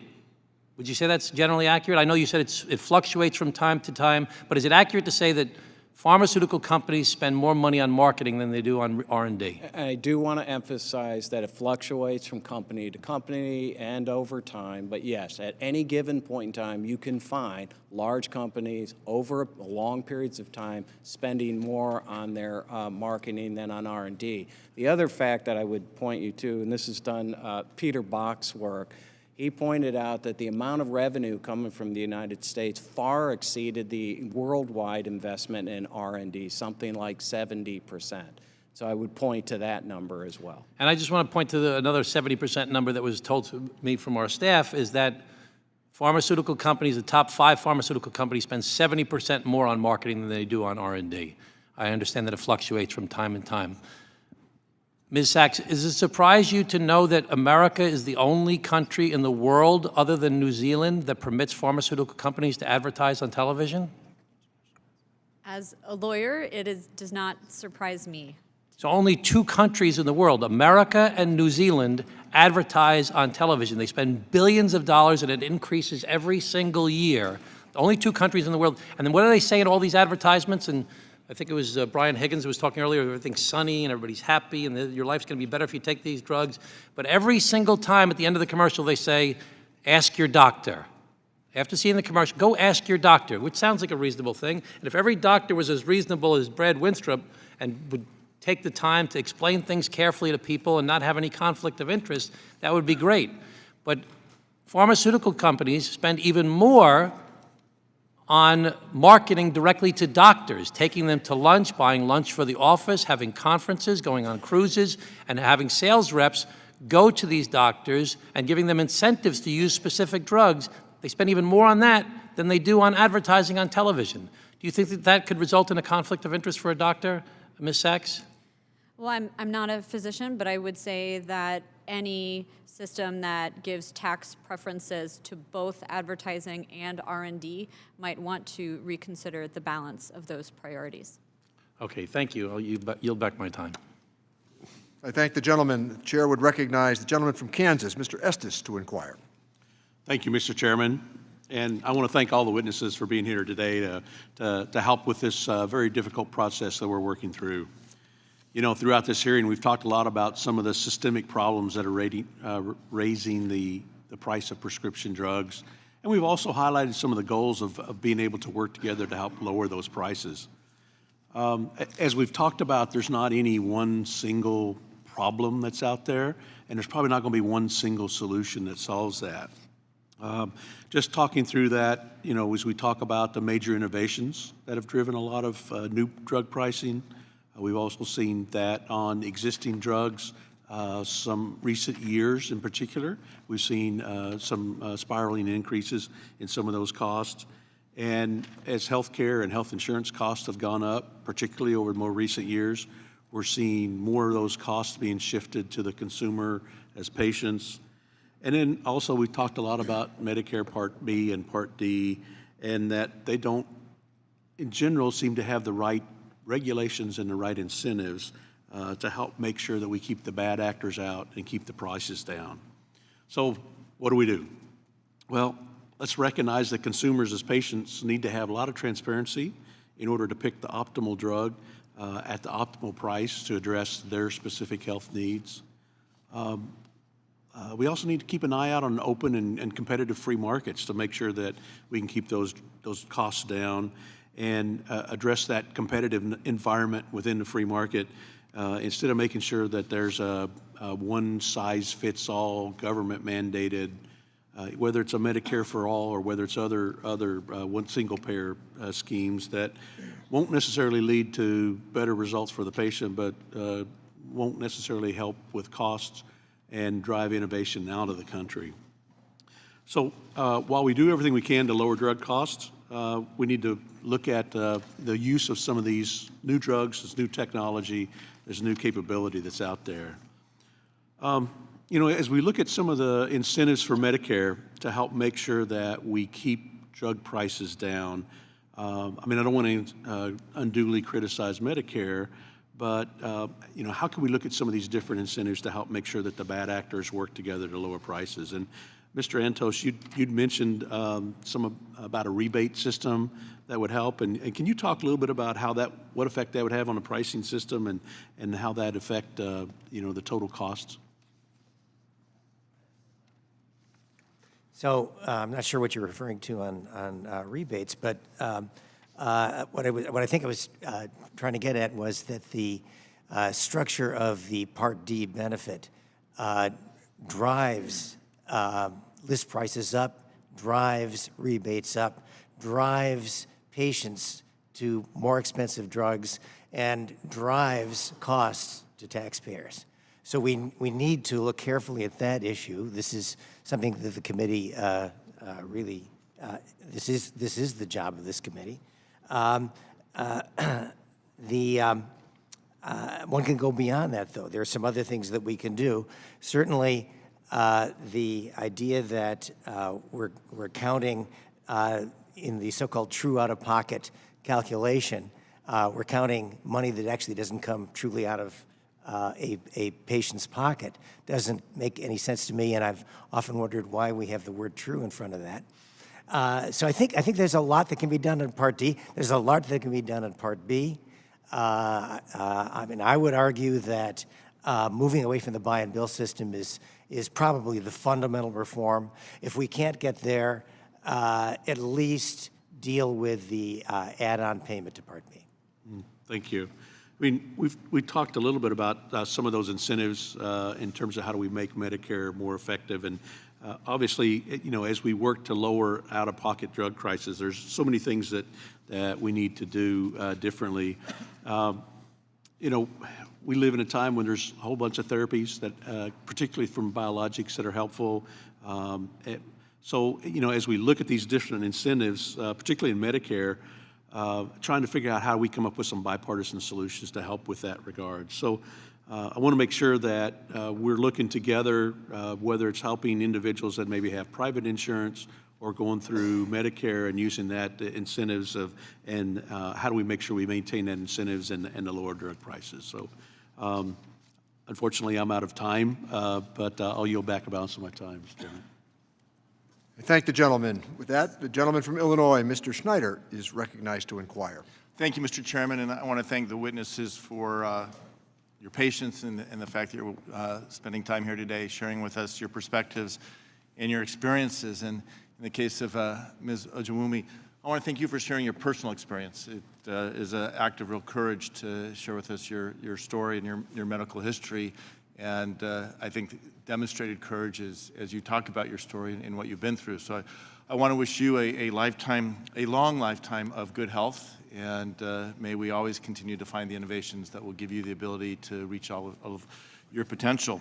I think we'd all agree that we live at an amazing time when there are drugs coming to the market and in the development pipeline that are truly life-changing. Many of the diseases that we've looked in the past as death sentences no longer are such, and some are even now curable. We have the drug that can cure hepatitis C, as we've talked about, or CAR T can cure cancer with a single treatment. And there's new gene therapies that are increasingly sounding more like science fiction than science, but looking on the horizon of curing blindness and other things. But these extraordinary treatments often come at an extraordinary price, and others have touched on it, but innovation, as wonderful as it may be, is of no value to any of us as an individual if it's inaccessible because it's too expensive. Half of all Americans are worried that they won't be able to afford the cost of their needed prescriptions. A quarter say that they or a family member have not filled a prescription, cut pills in half, or skipped doses. Too many consumers are going too long without the medicines they need. And Ms. Ojewumi, you shared in your opening remarks that you went without medication, if I get it correct, for 4 years. And if you're willing, I'd be curious to understand the thought process as you were thinking about it, the choices you were making, the trade-offs you had to consider as you looked at the cost of your medications. Often when I speak, I compare 1 month of my medication can pay for 1 semester of my college tuition at the University of Maryland, College Park. So the trade-offs are easy. I've also spoken about how being in college, it was often the choice between a textbook or medication. And obviously, maybe textbook took priority because I knew if I needed to get to where I wanted to be, get a great job, and get good health insurance, I needed to be in school. And to be frank with you, it's just a matter of choosing which condition impacts me more. My mitochondrial disease and missing medication for that may not kill me as fast as missing medication for my organ transplants. And I will say this: when medications are inaffordable and inaccessible to young people with disabilities, it literally clips their wings. It allows them to drop out of school. It allows them to look for other ways and means of paying for their pills. I don't want to take too much of your time, but some of the greatest minds in this world have been disabled, and the investment in youth with disabilities begins with affordable medications.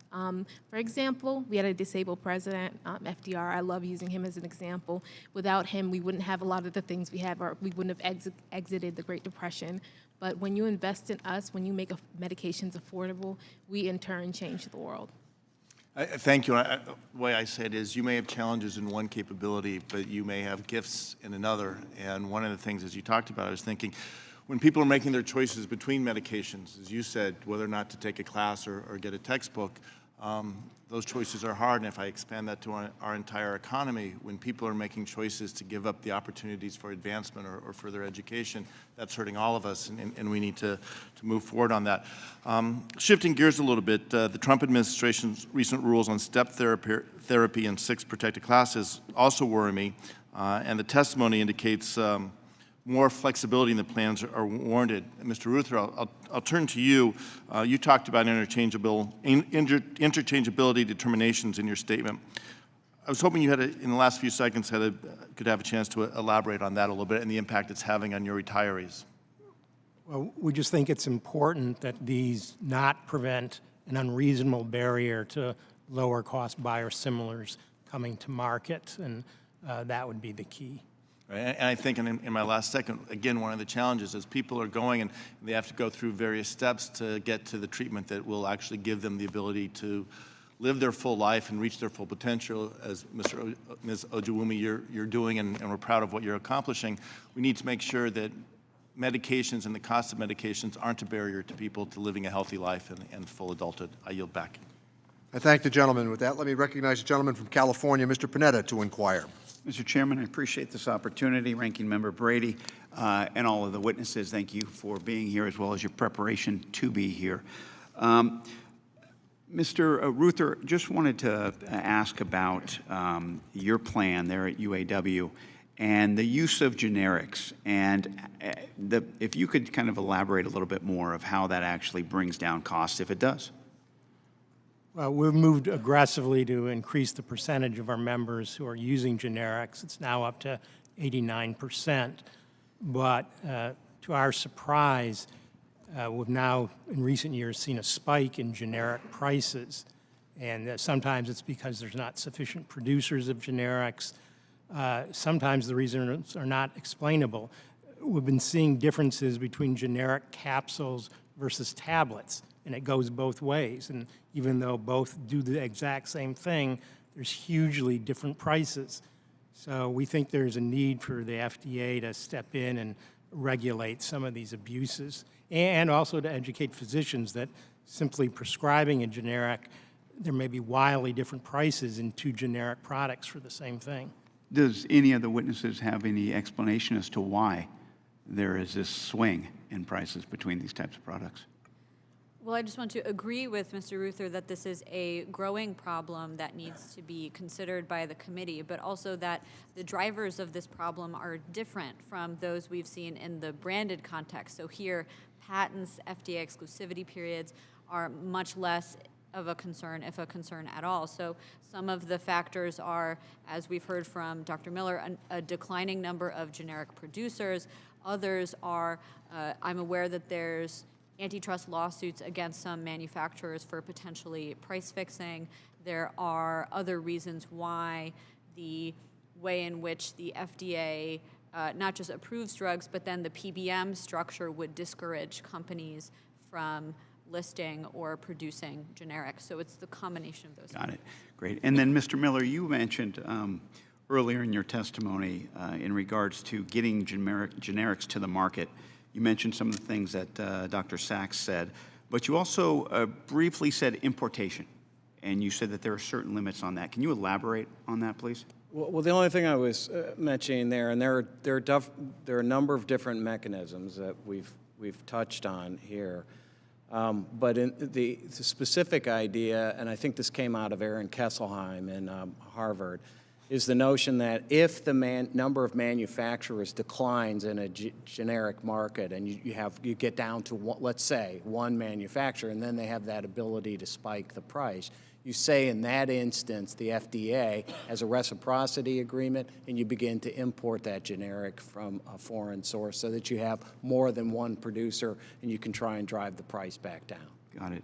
Now, obviously, there are limitations on what we can import when it comes to generics, and I think that's sort of been set out, I guess, in NAFTA and the USMCA. Are you familiar with some of the proposals in USMCA that may provide those limits, like the 10-year exclusion rule on certain? Yeah, now that affects the biologics. Exactly. And is granting longer patent periods. And it's very frustrating that some of the effects that we live with end up getting negotiated as a small part of a trade agreement, and yet they affect the country more broadly.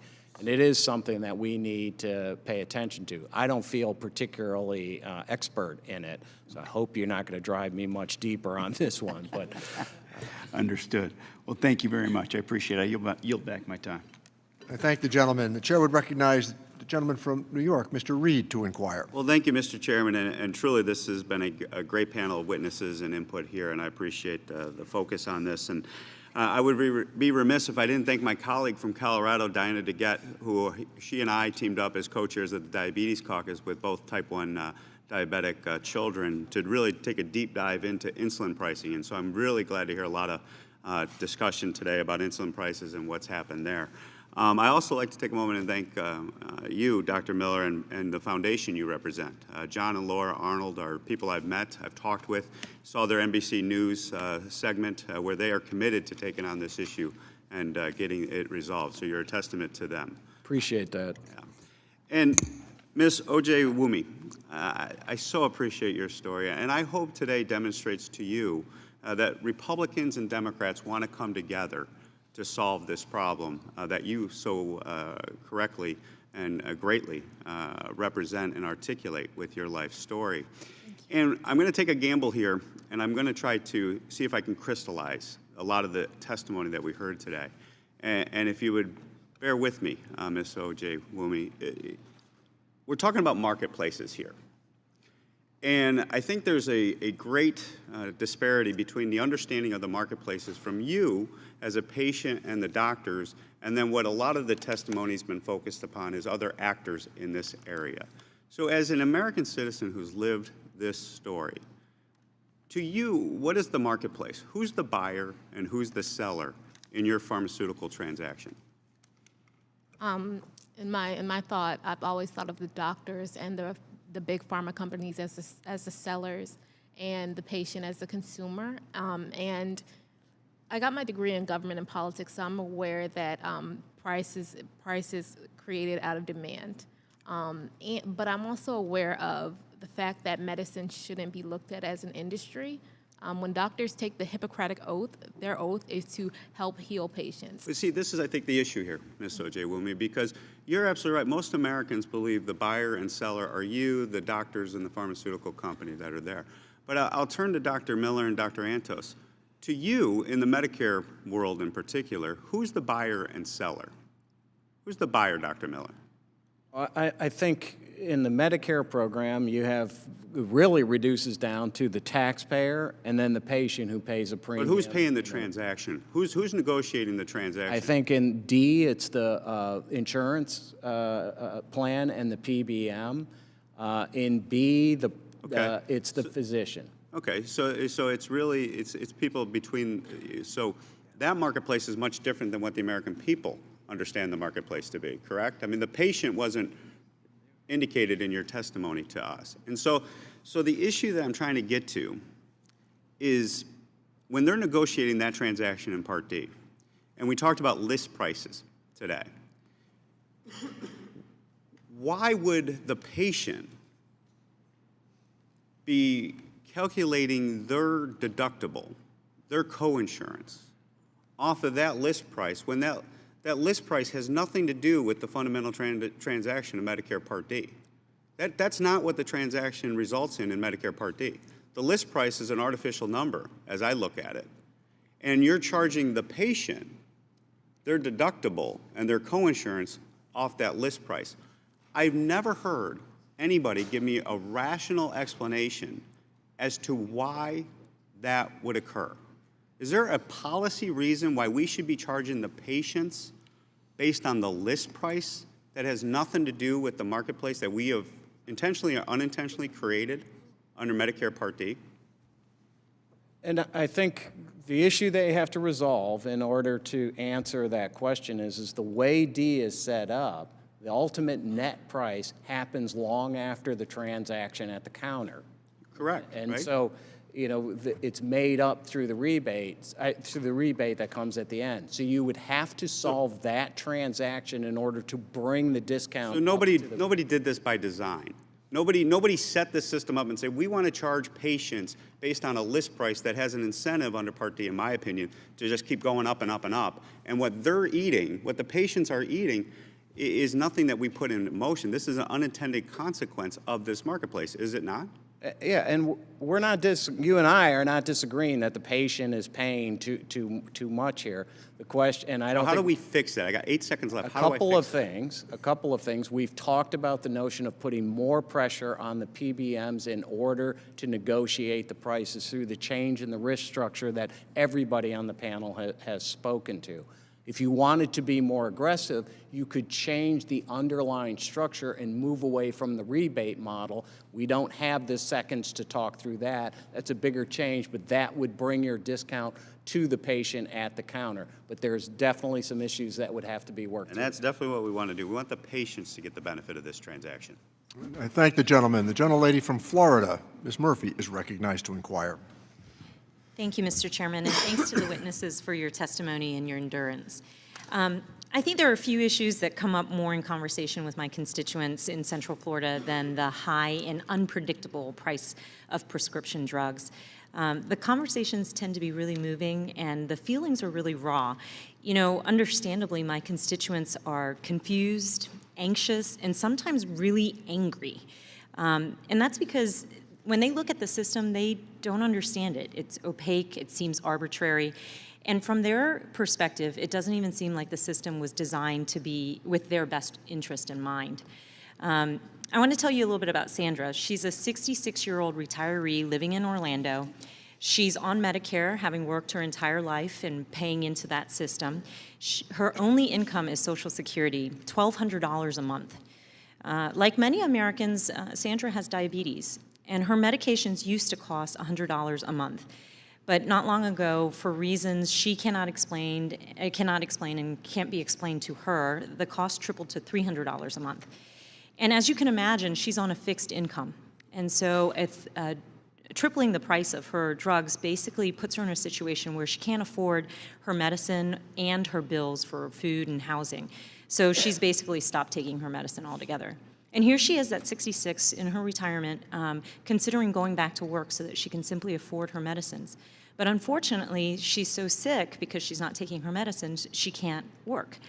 And you know, recently she's even been hospitalized a number of times. So this experience has been really harrowing for Sandra, but it's an experience of many Americans. And I think they want, you know, my heart just breaks for her. But I think these Americans want more than just sympathy from their members of Congress. They want to see solutions. And that's why I'm really glad we're having this hearing today. I put a chart up on the board. It's a little bit of an eye chart for you all, but basically this is a chart of the supply chain for prescription drugs. And it's got all these arrows pointing in every different direction, showing the different stakeholders and the flow of drugs, services, and payments between them. It reminds me a little bit of my days at the Defense Department, where there would be a slide mapping out the complexities of conflict, and the general would note, when we understand the slide, we will have won the war. And perhaps that's the case here. You know, it's hard enough for health policy experts to understand all of this. Imagine how hard it is to explain to Sandra. And she's just trying to understand how she gets her drugs so that she can live a healthy life. I want to preface my question. Well, first I just wanted to ask each panelist, if you had the power to redesign the prescription drug system in this country from scratch, would any of you choose to design it this way? No takers? Okay. Well, I want to preface my next question with an observation. You know, when you talk to all of the players in the drug supply chain, my sense is that they genuinely want the system to work better for patients. I know they care about their bottom line, but I don't think any of them are in this business to hurt people. However, when you ask them who's to blame for our current flawed system, they tend to point the finger at others, you know, not themselves. And that's understandable, but it makes it harder for us to legislate in a comprehensive way. Ideally, Congress would require every player in the system, not just one or some, to make improvements within their own spheres.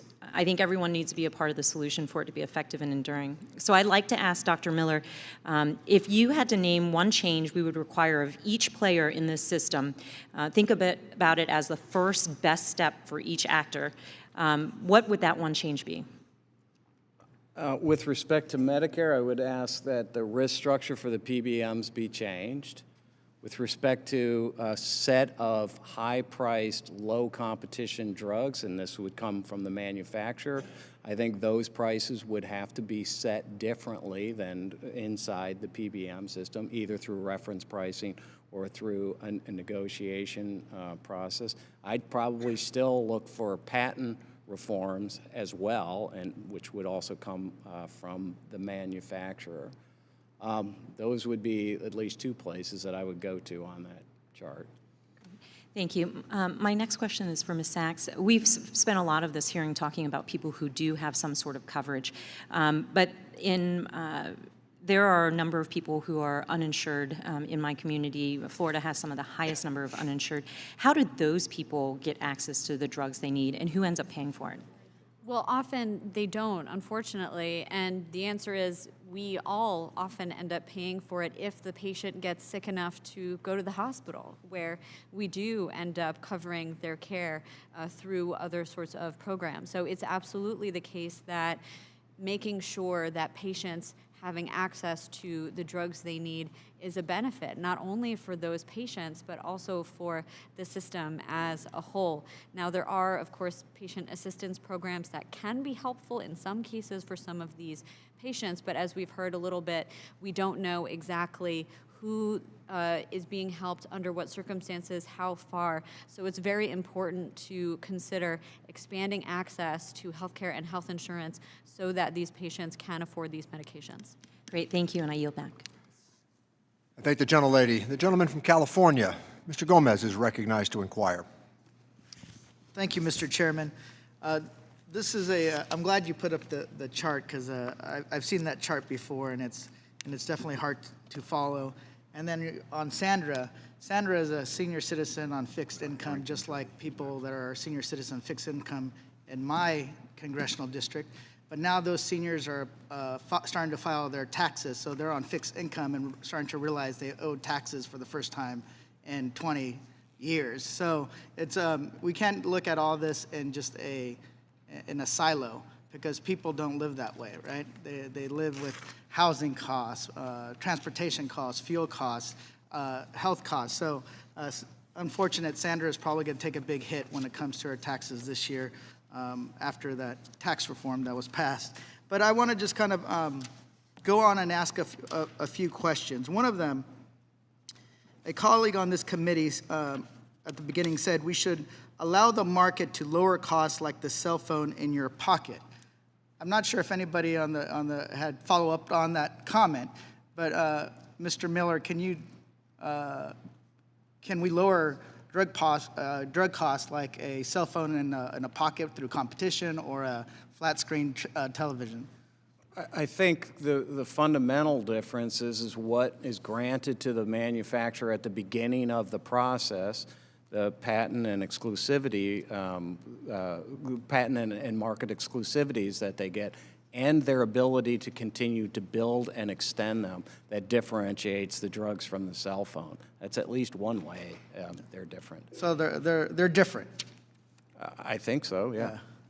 If it was that simple, we would have a lot cheaper drugs.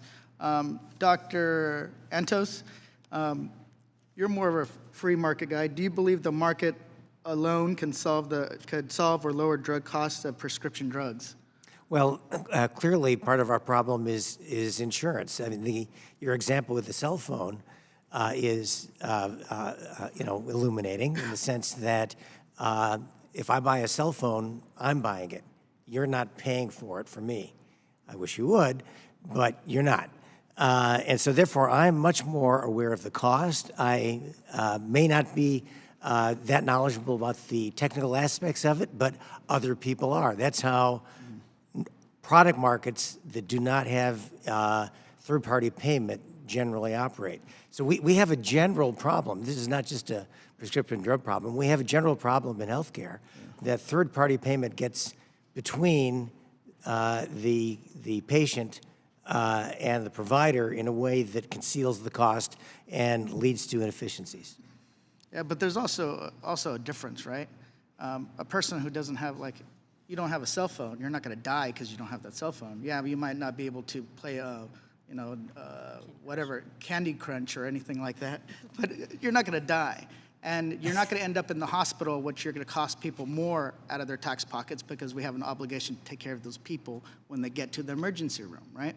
That's kind of like this whole concept. So I just want to kind of move away from this idea that the market itself is going to solve the problems. Yeah, I think that there might be a place where revealing the true price of different things could help. But that's also, what do we consider, what should we take into account when we decide the price of a particular service or product? One question that I often come back to, people say drug companies use marketing dollars to advertise a particular drug. Does anybody believe that limiting the marketing dollars of pharmaceutical drug companies would have a positive impact on lowering drug costs? Any of you? Yes. Okay. How about Ms. Sachs? Well, it won't lower drug prices directly. There are indirect patterns for it to do so. So we've heard about patients who are told to ask their doctor for a drug, but it may not be very effective and it may be very expensive. So it would be through lowering spending on those drugs which don't provide much value to patients. No, I appreciate the comment. One of the things that I wanted to also understand is that I understand that this is complex, and we have a system, I think, that's kind of broken across the board with all these different actors that are within the supply chain and really kind of getting under control. We have to take a comprehensive approach, but unfortunately, we're not going to be like, I would love to see what kind of package we can actually pass that does that. I'm out of time, so I'm going to yield my time back to the chairman. I thank the gentleman. With that, the gentleman from Texas, Mr. Arrington, is Thank you, recognized to inquire. Thank you, Mr. Chairman, and thank you, panelists.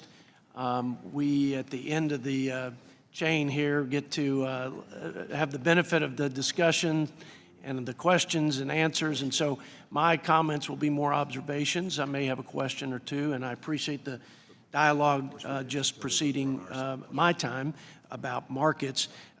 We talk a lot about the problems of our current system, and there, in fact, I think is a problem, and that is, how do we get best value? Not just highest innovation, but lowest cost, that combination. And I agree with what you said, Dr. Antos. How do we strike that balance between innovation and competition? And that's really what's at question. How do we get there? But I was former vice chancellor for research and commercialization of technology at Texas Tech University System, and got a front row seat and hands-on experience to early stage technology, innovation and commercialization. We're on the front end of early stage discovery at a university, and I will tell you that this system has incentivized the very best platform for new technologies and innovation, the likes of which are unmatched in the world. And so I recognize there's a double-edged sword to this because it's costly, and we need to look for ways to recalibrate. But I would say that these new ventures and these new technologies, it's very risky to take a life science technology to market. It is extremely costly to do that. And in fact, universities are best to just license them to people that know how to do that and have the ability to raise the capital. But I'd have faculty say, you know, I don't know about the greedy capitalist pharmaceutical companies and corporations, but they loved their new discovery and they believed it would change the world. And I said, you got a choice. You can publish that, or you can partner with somebody that has a for-profit motive and change the world and actually have an impact on the quality of lives of millions of people. And so there was a lot of that sort of discussion. I'm a little suspect of, I do believe markets are the most efficient way to solve these problems where we can. And I do think that I'm very suspect of sort of big government, government-controlled, central planning solutions to this. And I worry about the slippery slope. Their history, I think, is littered with well-intended government-controlled solutions. The Affordable Care Act would be case in point. I mean, the CBO said that the premiums and deductibles would go down for the first time since the creation of the, quote, Affordable Care Act. But it was market-based solutions that were allowing for that in our American Health Care Reform Act. And so I'd like to try to find ways to maximize where do we need to activate? Where do we need to activate market forces that don't exist now but could in the system? And where do we need to amplify those that exist that just need the dial turned up? And I do appreciate, Dr. Miller, what you're saying. There are places where there's market failure, and we need evidence-based, I can't remember exactly the words you used, but it was evidence-based intervention when markets can't solve it. I agree with that. But where can we amplify? Where can we activate in transparency and competition and aligning the incentives, Ms. Sachs, as you've talked about? I think there's a lot of room to improve there before we leap to some big government solution. I think government has a role, but for every government action, there's a sometimes equal and opposite reaction of inefficiency, fewer consumer choices, less access to quality. So I want to be really careful that we don't lurch too far on that side. So give me your thoughts, Dr. Antos, on your top 1 or 2 ways to amplify or activate the markets, just quickly. Well, I think maybe the biggest thing is we can get the consumer involved. Have patients become consumers rather than inputs into a medical process. And that certainly involves knowing about prices and about therapeutic alternatives, but it especially depends on their physician. Patients do not go to the physician and then tell the physician what to do. It goes the other way around. The physician has to be more involved and understand more what the trade-offs are beyond the therapeutic trade-offs. Has to have more awareness of the cost for the patient and needs to have better information. Basically, all parties need better information, and that revolves around the insurance company. We need to bring all that economic information together along with that clinical information. My time has expired, Mr. Chairman. Thank you, and a great panel. Thank you. I thank the gentleman. With that, let me recognize the gentleman from Nevada, Mr. Horsford, to inquire. Thank you so much, Mr. Chairman. The fact that just in 1 week you have scheduled 2 critical hearings on health care speaks to your commitment to these issues, and the leadership that you're providing to this committee is much appreciated, so thank you. I have a short amount of time, and I want to cover so much based on the rich panel that we have in front of us. First, I want to thank Ms. Ojewume for sharing your personal story. Like you, I have heard from so many constituents who are facing health challenges and are having to choose between having the resources and the money to buy life-saving medications or whether to pay rent, buy food, invest in their education. And we have to keep that at the forefront of what we're doing here today. I know there are many people who have focused on innovation, and I respect the role of the private sector in healthcare. But what does it matter to have innovation if patients who need the life-saving products that they're producing can't afford it? And so I would like to focus on that part of the debate today. There are 2 constituents of mine who've shared their story, like you. Joy from Las Vegas, whose husband is a diabetic and has MS, and when their insurance changed, his prescription for insulin changed, and their cost went from nothing to $110 a month. They can't afford to refill it, and his MS medications are also very expensive. Joy herself went on to share that her own prescriptions for asthma and health complications cost an additional $190. She tells me this is all too much for a retired person to afford. Then there's Pamela from Pahrump, who has COPD and can no longer afford even the 3 inhalers that she depends on. She says that she cannot afford the oxygen tank. Needless to say, the quality of her life has deteriorated. She says that it's hard to do anything useful when you can't breathe. Ladies and gentlemen of this committee, she cannot breathe.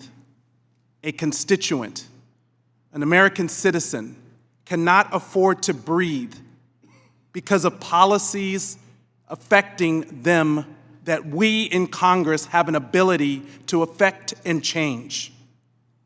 So I want to get to the crux of my question, and first it's around insulin.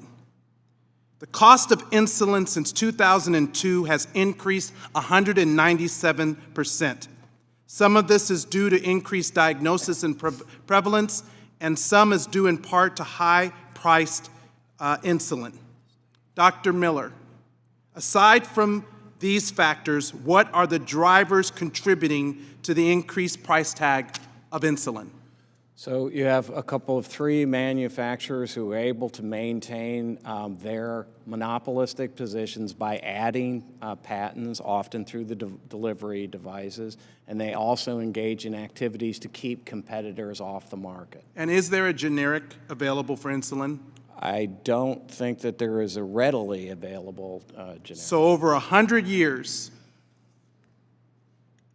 of the insulin being available with modest changes over that time, we have 3 manufacturers that have contributed to the cost of insulin increasing 197%, and we don't have the ability to offer a generic alternative.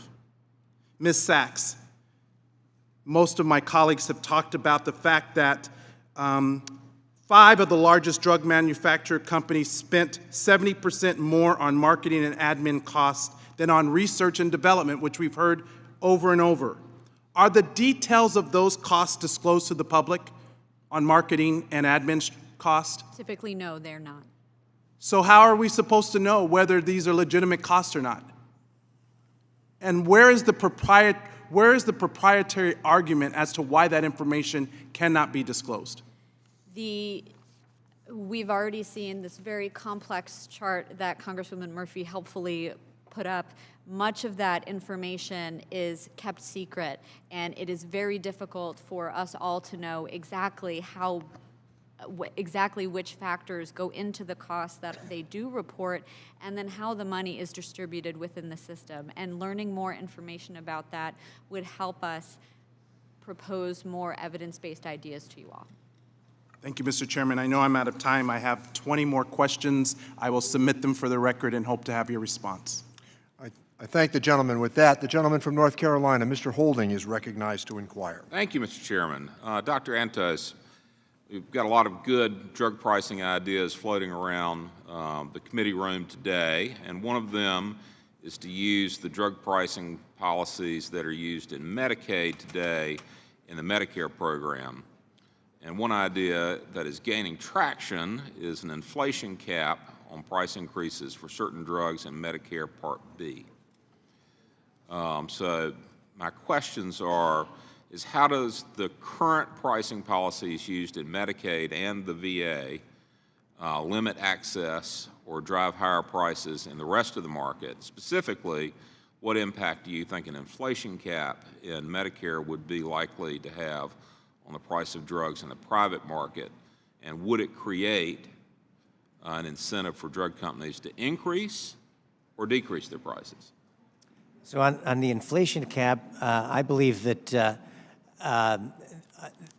the major effect would be through the launch prices of new drugs. There would be an incentive to, in essence, get ahead of that cap the first time out. Once you're on the market, you're subject to the cap. So getting that high price up front, I think, would be issue number one. Now, that's not most drugs. That's just the drugs that are introduced. But eventually, that's a system that will erode. It won't work forever. Good. You know, another thing we've been talking about is transparency. And that's something that my constituents certainly understand. I certainly understand, because we have absolutely no idea how much a drug costs as a patient. And obviously, if you have transparency, then the patient, consumer is involved in understanding the price, and that would lead to competition, I believe. So how can we achieve that transparency? I mean, what can we do to empower consumers with that transparency of drug pricing so that they can negotiate and be a factor in hopefully driving the price of drugs down? I mean, how do you achieve the transparency? Well, the first thing that I think is absolutely necessary is for access for information to the consumer about what his net price will be, his or her net price. In other words, not the list price. Don't tell me about the discounts you got. Just tell me, what is it going to be before I get to the pharmacy? What's the price going to be for me? I mean, we do hear plenty of stories of people who, are at the pharmacy and they leave the bag behind because there's a price they didn't expect and they don't have the money. That is totally unnecessary. But let's not wait at the pharmacy. This is a discussion that I believe that the patient needs to have with a physician. If there are alternatives, then they need to have an honest discussion about both the therapeutic aspects and the cost to the patient. Very good, very good.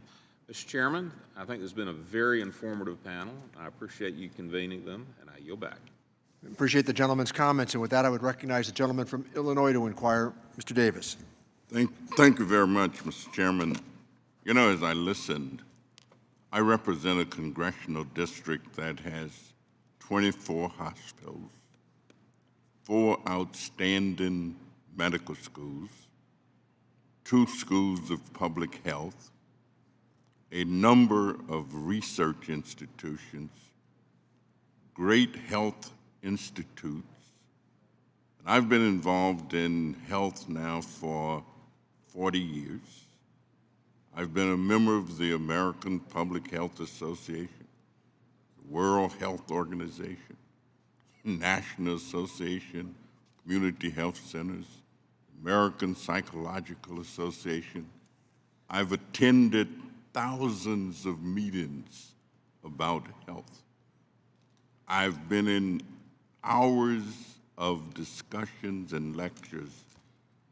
Mr. Chairman, I've never been to a more informative discussion than what we've had here today. And so I want to thank you for holding this hearing in particular. Ms. Olajumi, you are an inspiration, absolutely, unequivocally, and without a doubt.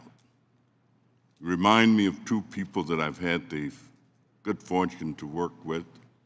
One, a gentleman, Mr. David Benz, who started out as the chairman of our Disabilities Committee. But David always said he didn't have a disability, he just had some challenges.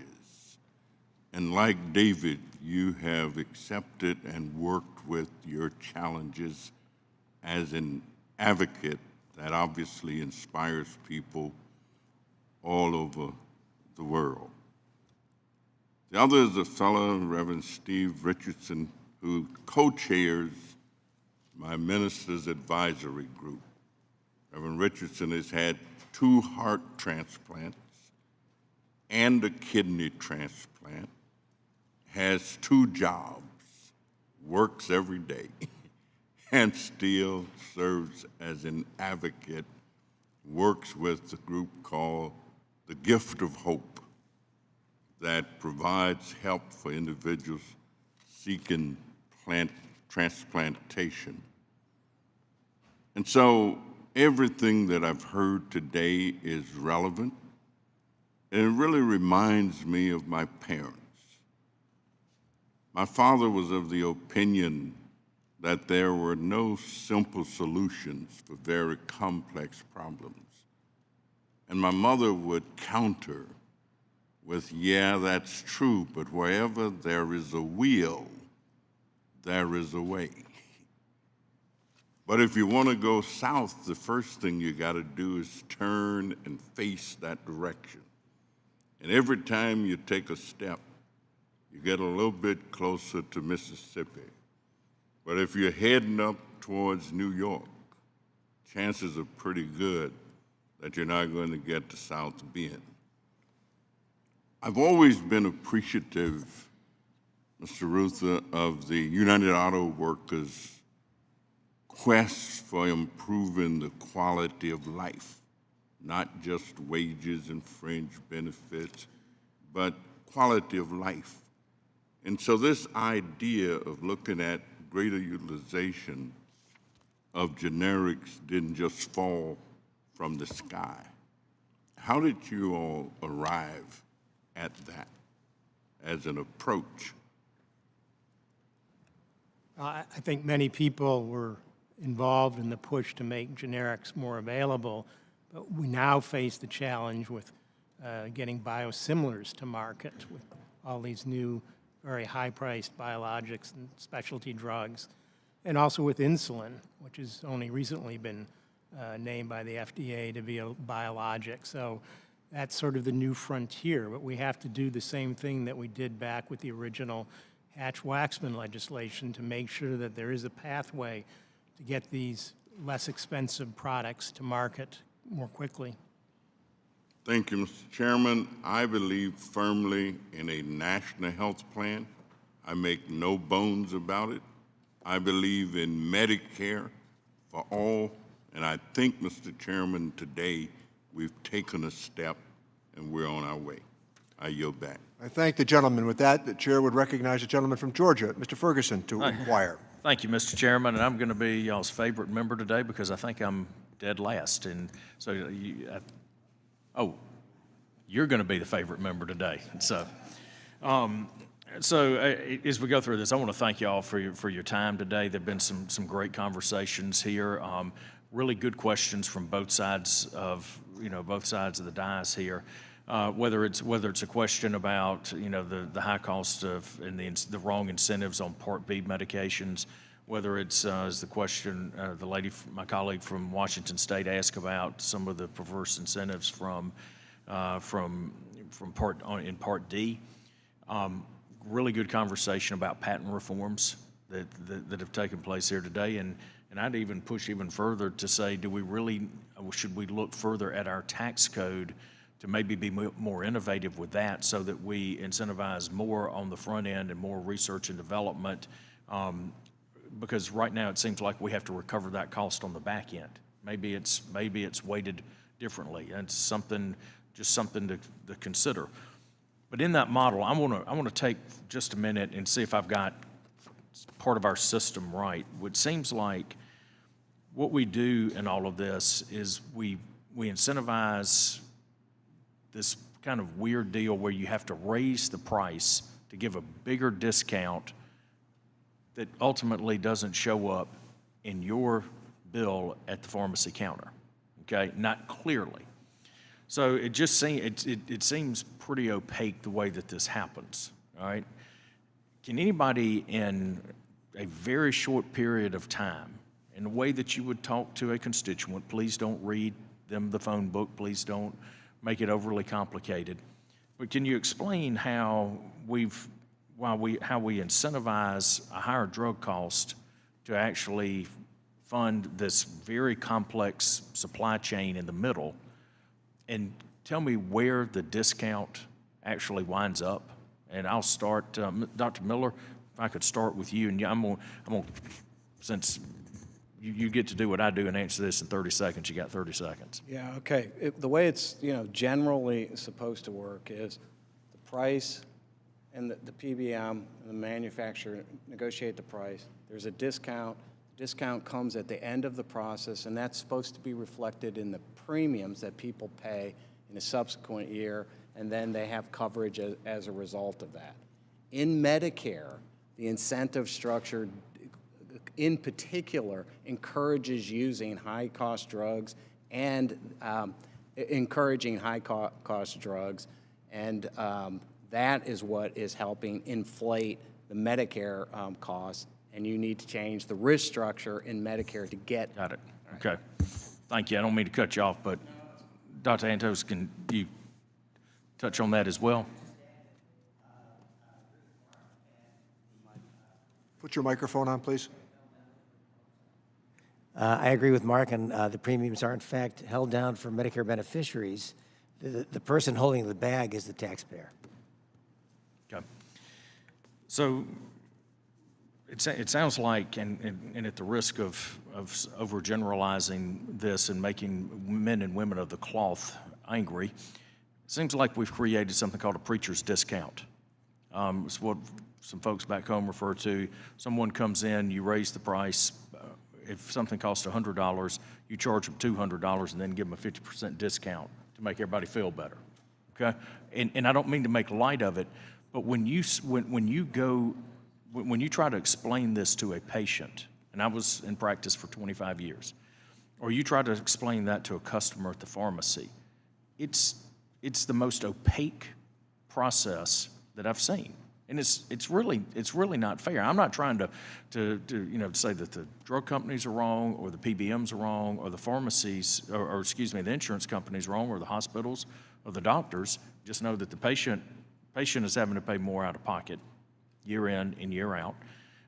The second thing is that we are, with this lack of transparency, people can't make good choices. They can't make good decisions. Dr. Antos, do you think transparency in this entire process helps us? I'm sorry. Does transparency in this process help drive down costs ultimately? The right kind of transparency, yes.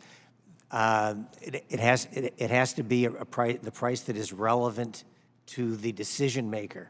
In the case of the patient, it's generally the out-of-pocket cost. In the case of the hospital administrator, it's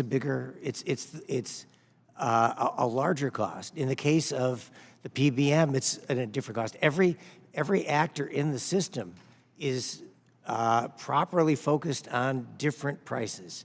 But for the consumer, it's clear what the price is, should be. Thank the gentleman. With that, let me recognize the gentleman from Michigan, Mr. Kildee, to inquire. Thank you, Mr. Chairman, and I thank the panel. I'll try not to be redundant. I know a lot of the questions have been covered. I just want to make three historic observations on recent history. The reason I was late is that I was attempting to get to Detroit to attend the services for the late Congressman John Dingell, who for every one of the 59 years that he served in this place, dating back to 1955, tried to find ways to bring health care to more Americans. And I see Mr. Ruther sitting here. Yesterday, I was in Flint on February 11, which is the anniversary, the 82nd anniversary of the first UAW contract resulting from the sit-down strike that your father, Roy, was very much a part of, and your uncles obviously were a part of. But even before Mr. Dingell was here, and even before the UAW was able to get that first contract, which led to health care for hundreds and hundreds of thousands, if not millions of people, insulin was introduced in the early 1920s. Almost 100 years later, and this is a bit redundant, but I have to say it, after almost 100 years, with all this notion and discussion about how competition in the market is going to be the way to drive down prices, why do we only have 3 insulin producers in this country? Dr. Miller?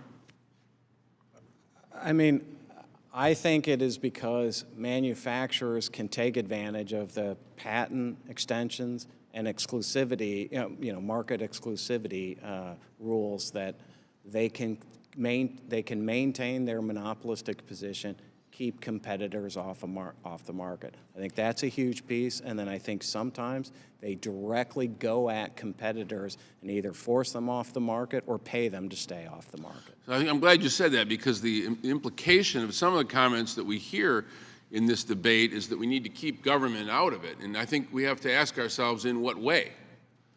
Perhaps there's a way that we can get government to allow for more competition and create some more price pressure that would allow these prices to come down. The idea that people are rationing insulin and dying as a result in the 21st century in America, after 100 years of that drug being available to save lives, is just absolutely outrageous. It's and I think you either have to go upstream to the patent and exclusivities and force competition back into the process, or at the back end, say if you're going to allow that to happen, the government grants the monopoly, then the government should reassert its right when this happens and competition isn't occurring and control the price, or some mix of the two. But you're going to have to deal with one of those two problems. Or at the very least, if we want to have competition, even if we only have 3 producers, we ought to be able to have them compete for us, not just so much as a government regulator, but as the biggest customer. They ought to have to compete. Mr. Ruther, I wonder if you'd comment a bit on what steps that you've been able to take or are initiating, trying to take, in order to bring down insulin prices for the customers that you, the members that you represent.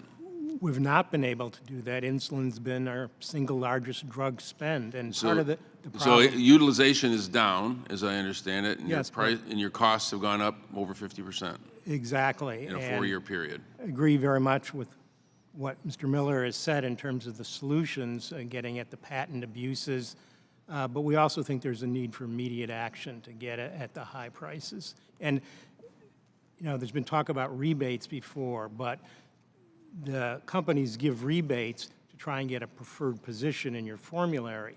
And we've not been willing to do that for insulin because that's going to disrupt the therapies that many of our members are getting, and we don't want to come between them and what their doctor has recommended. So the rebates aren't the answer there either.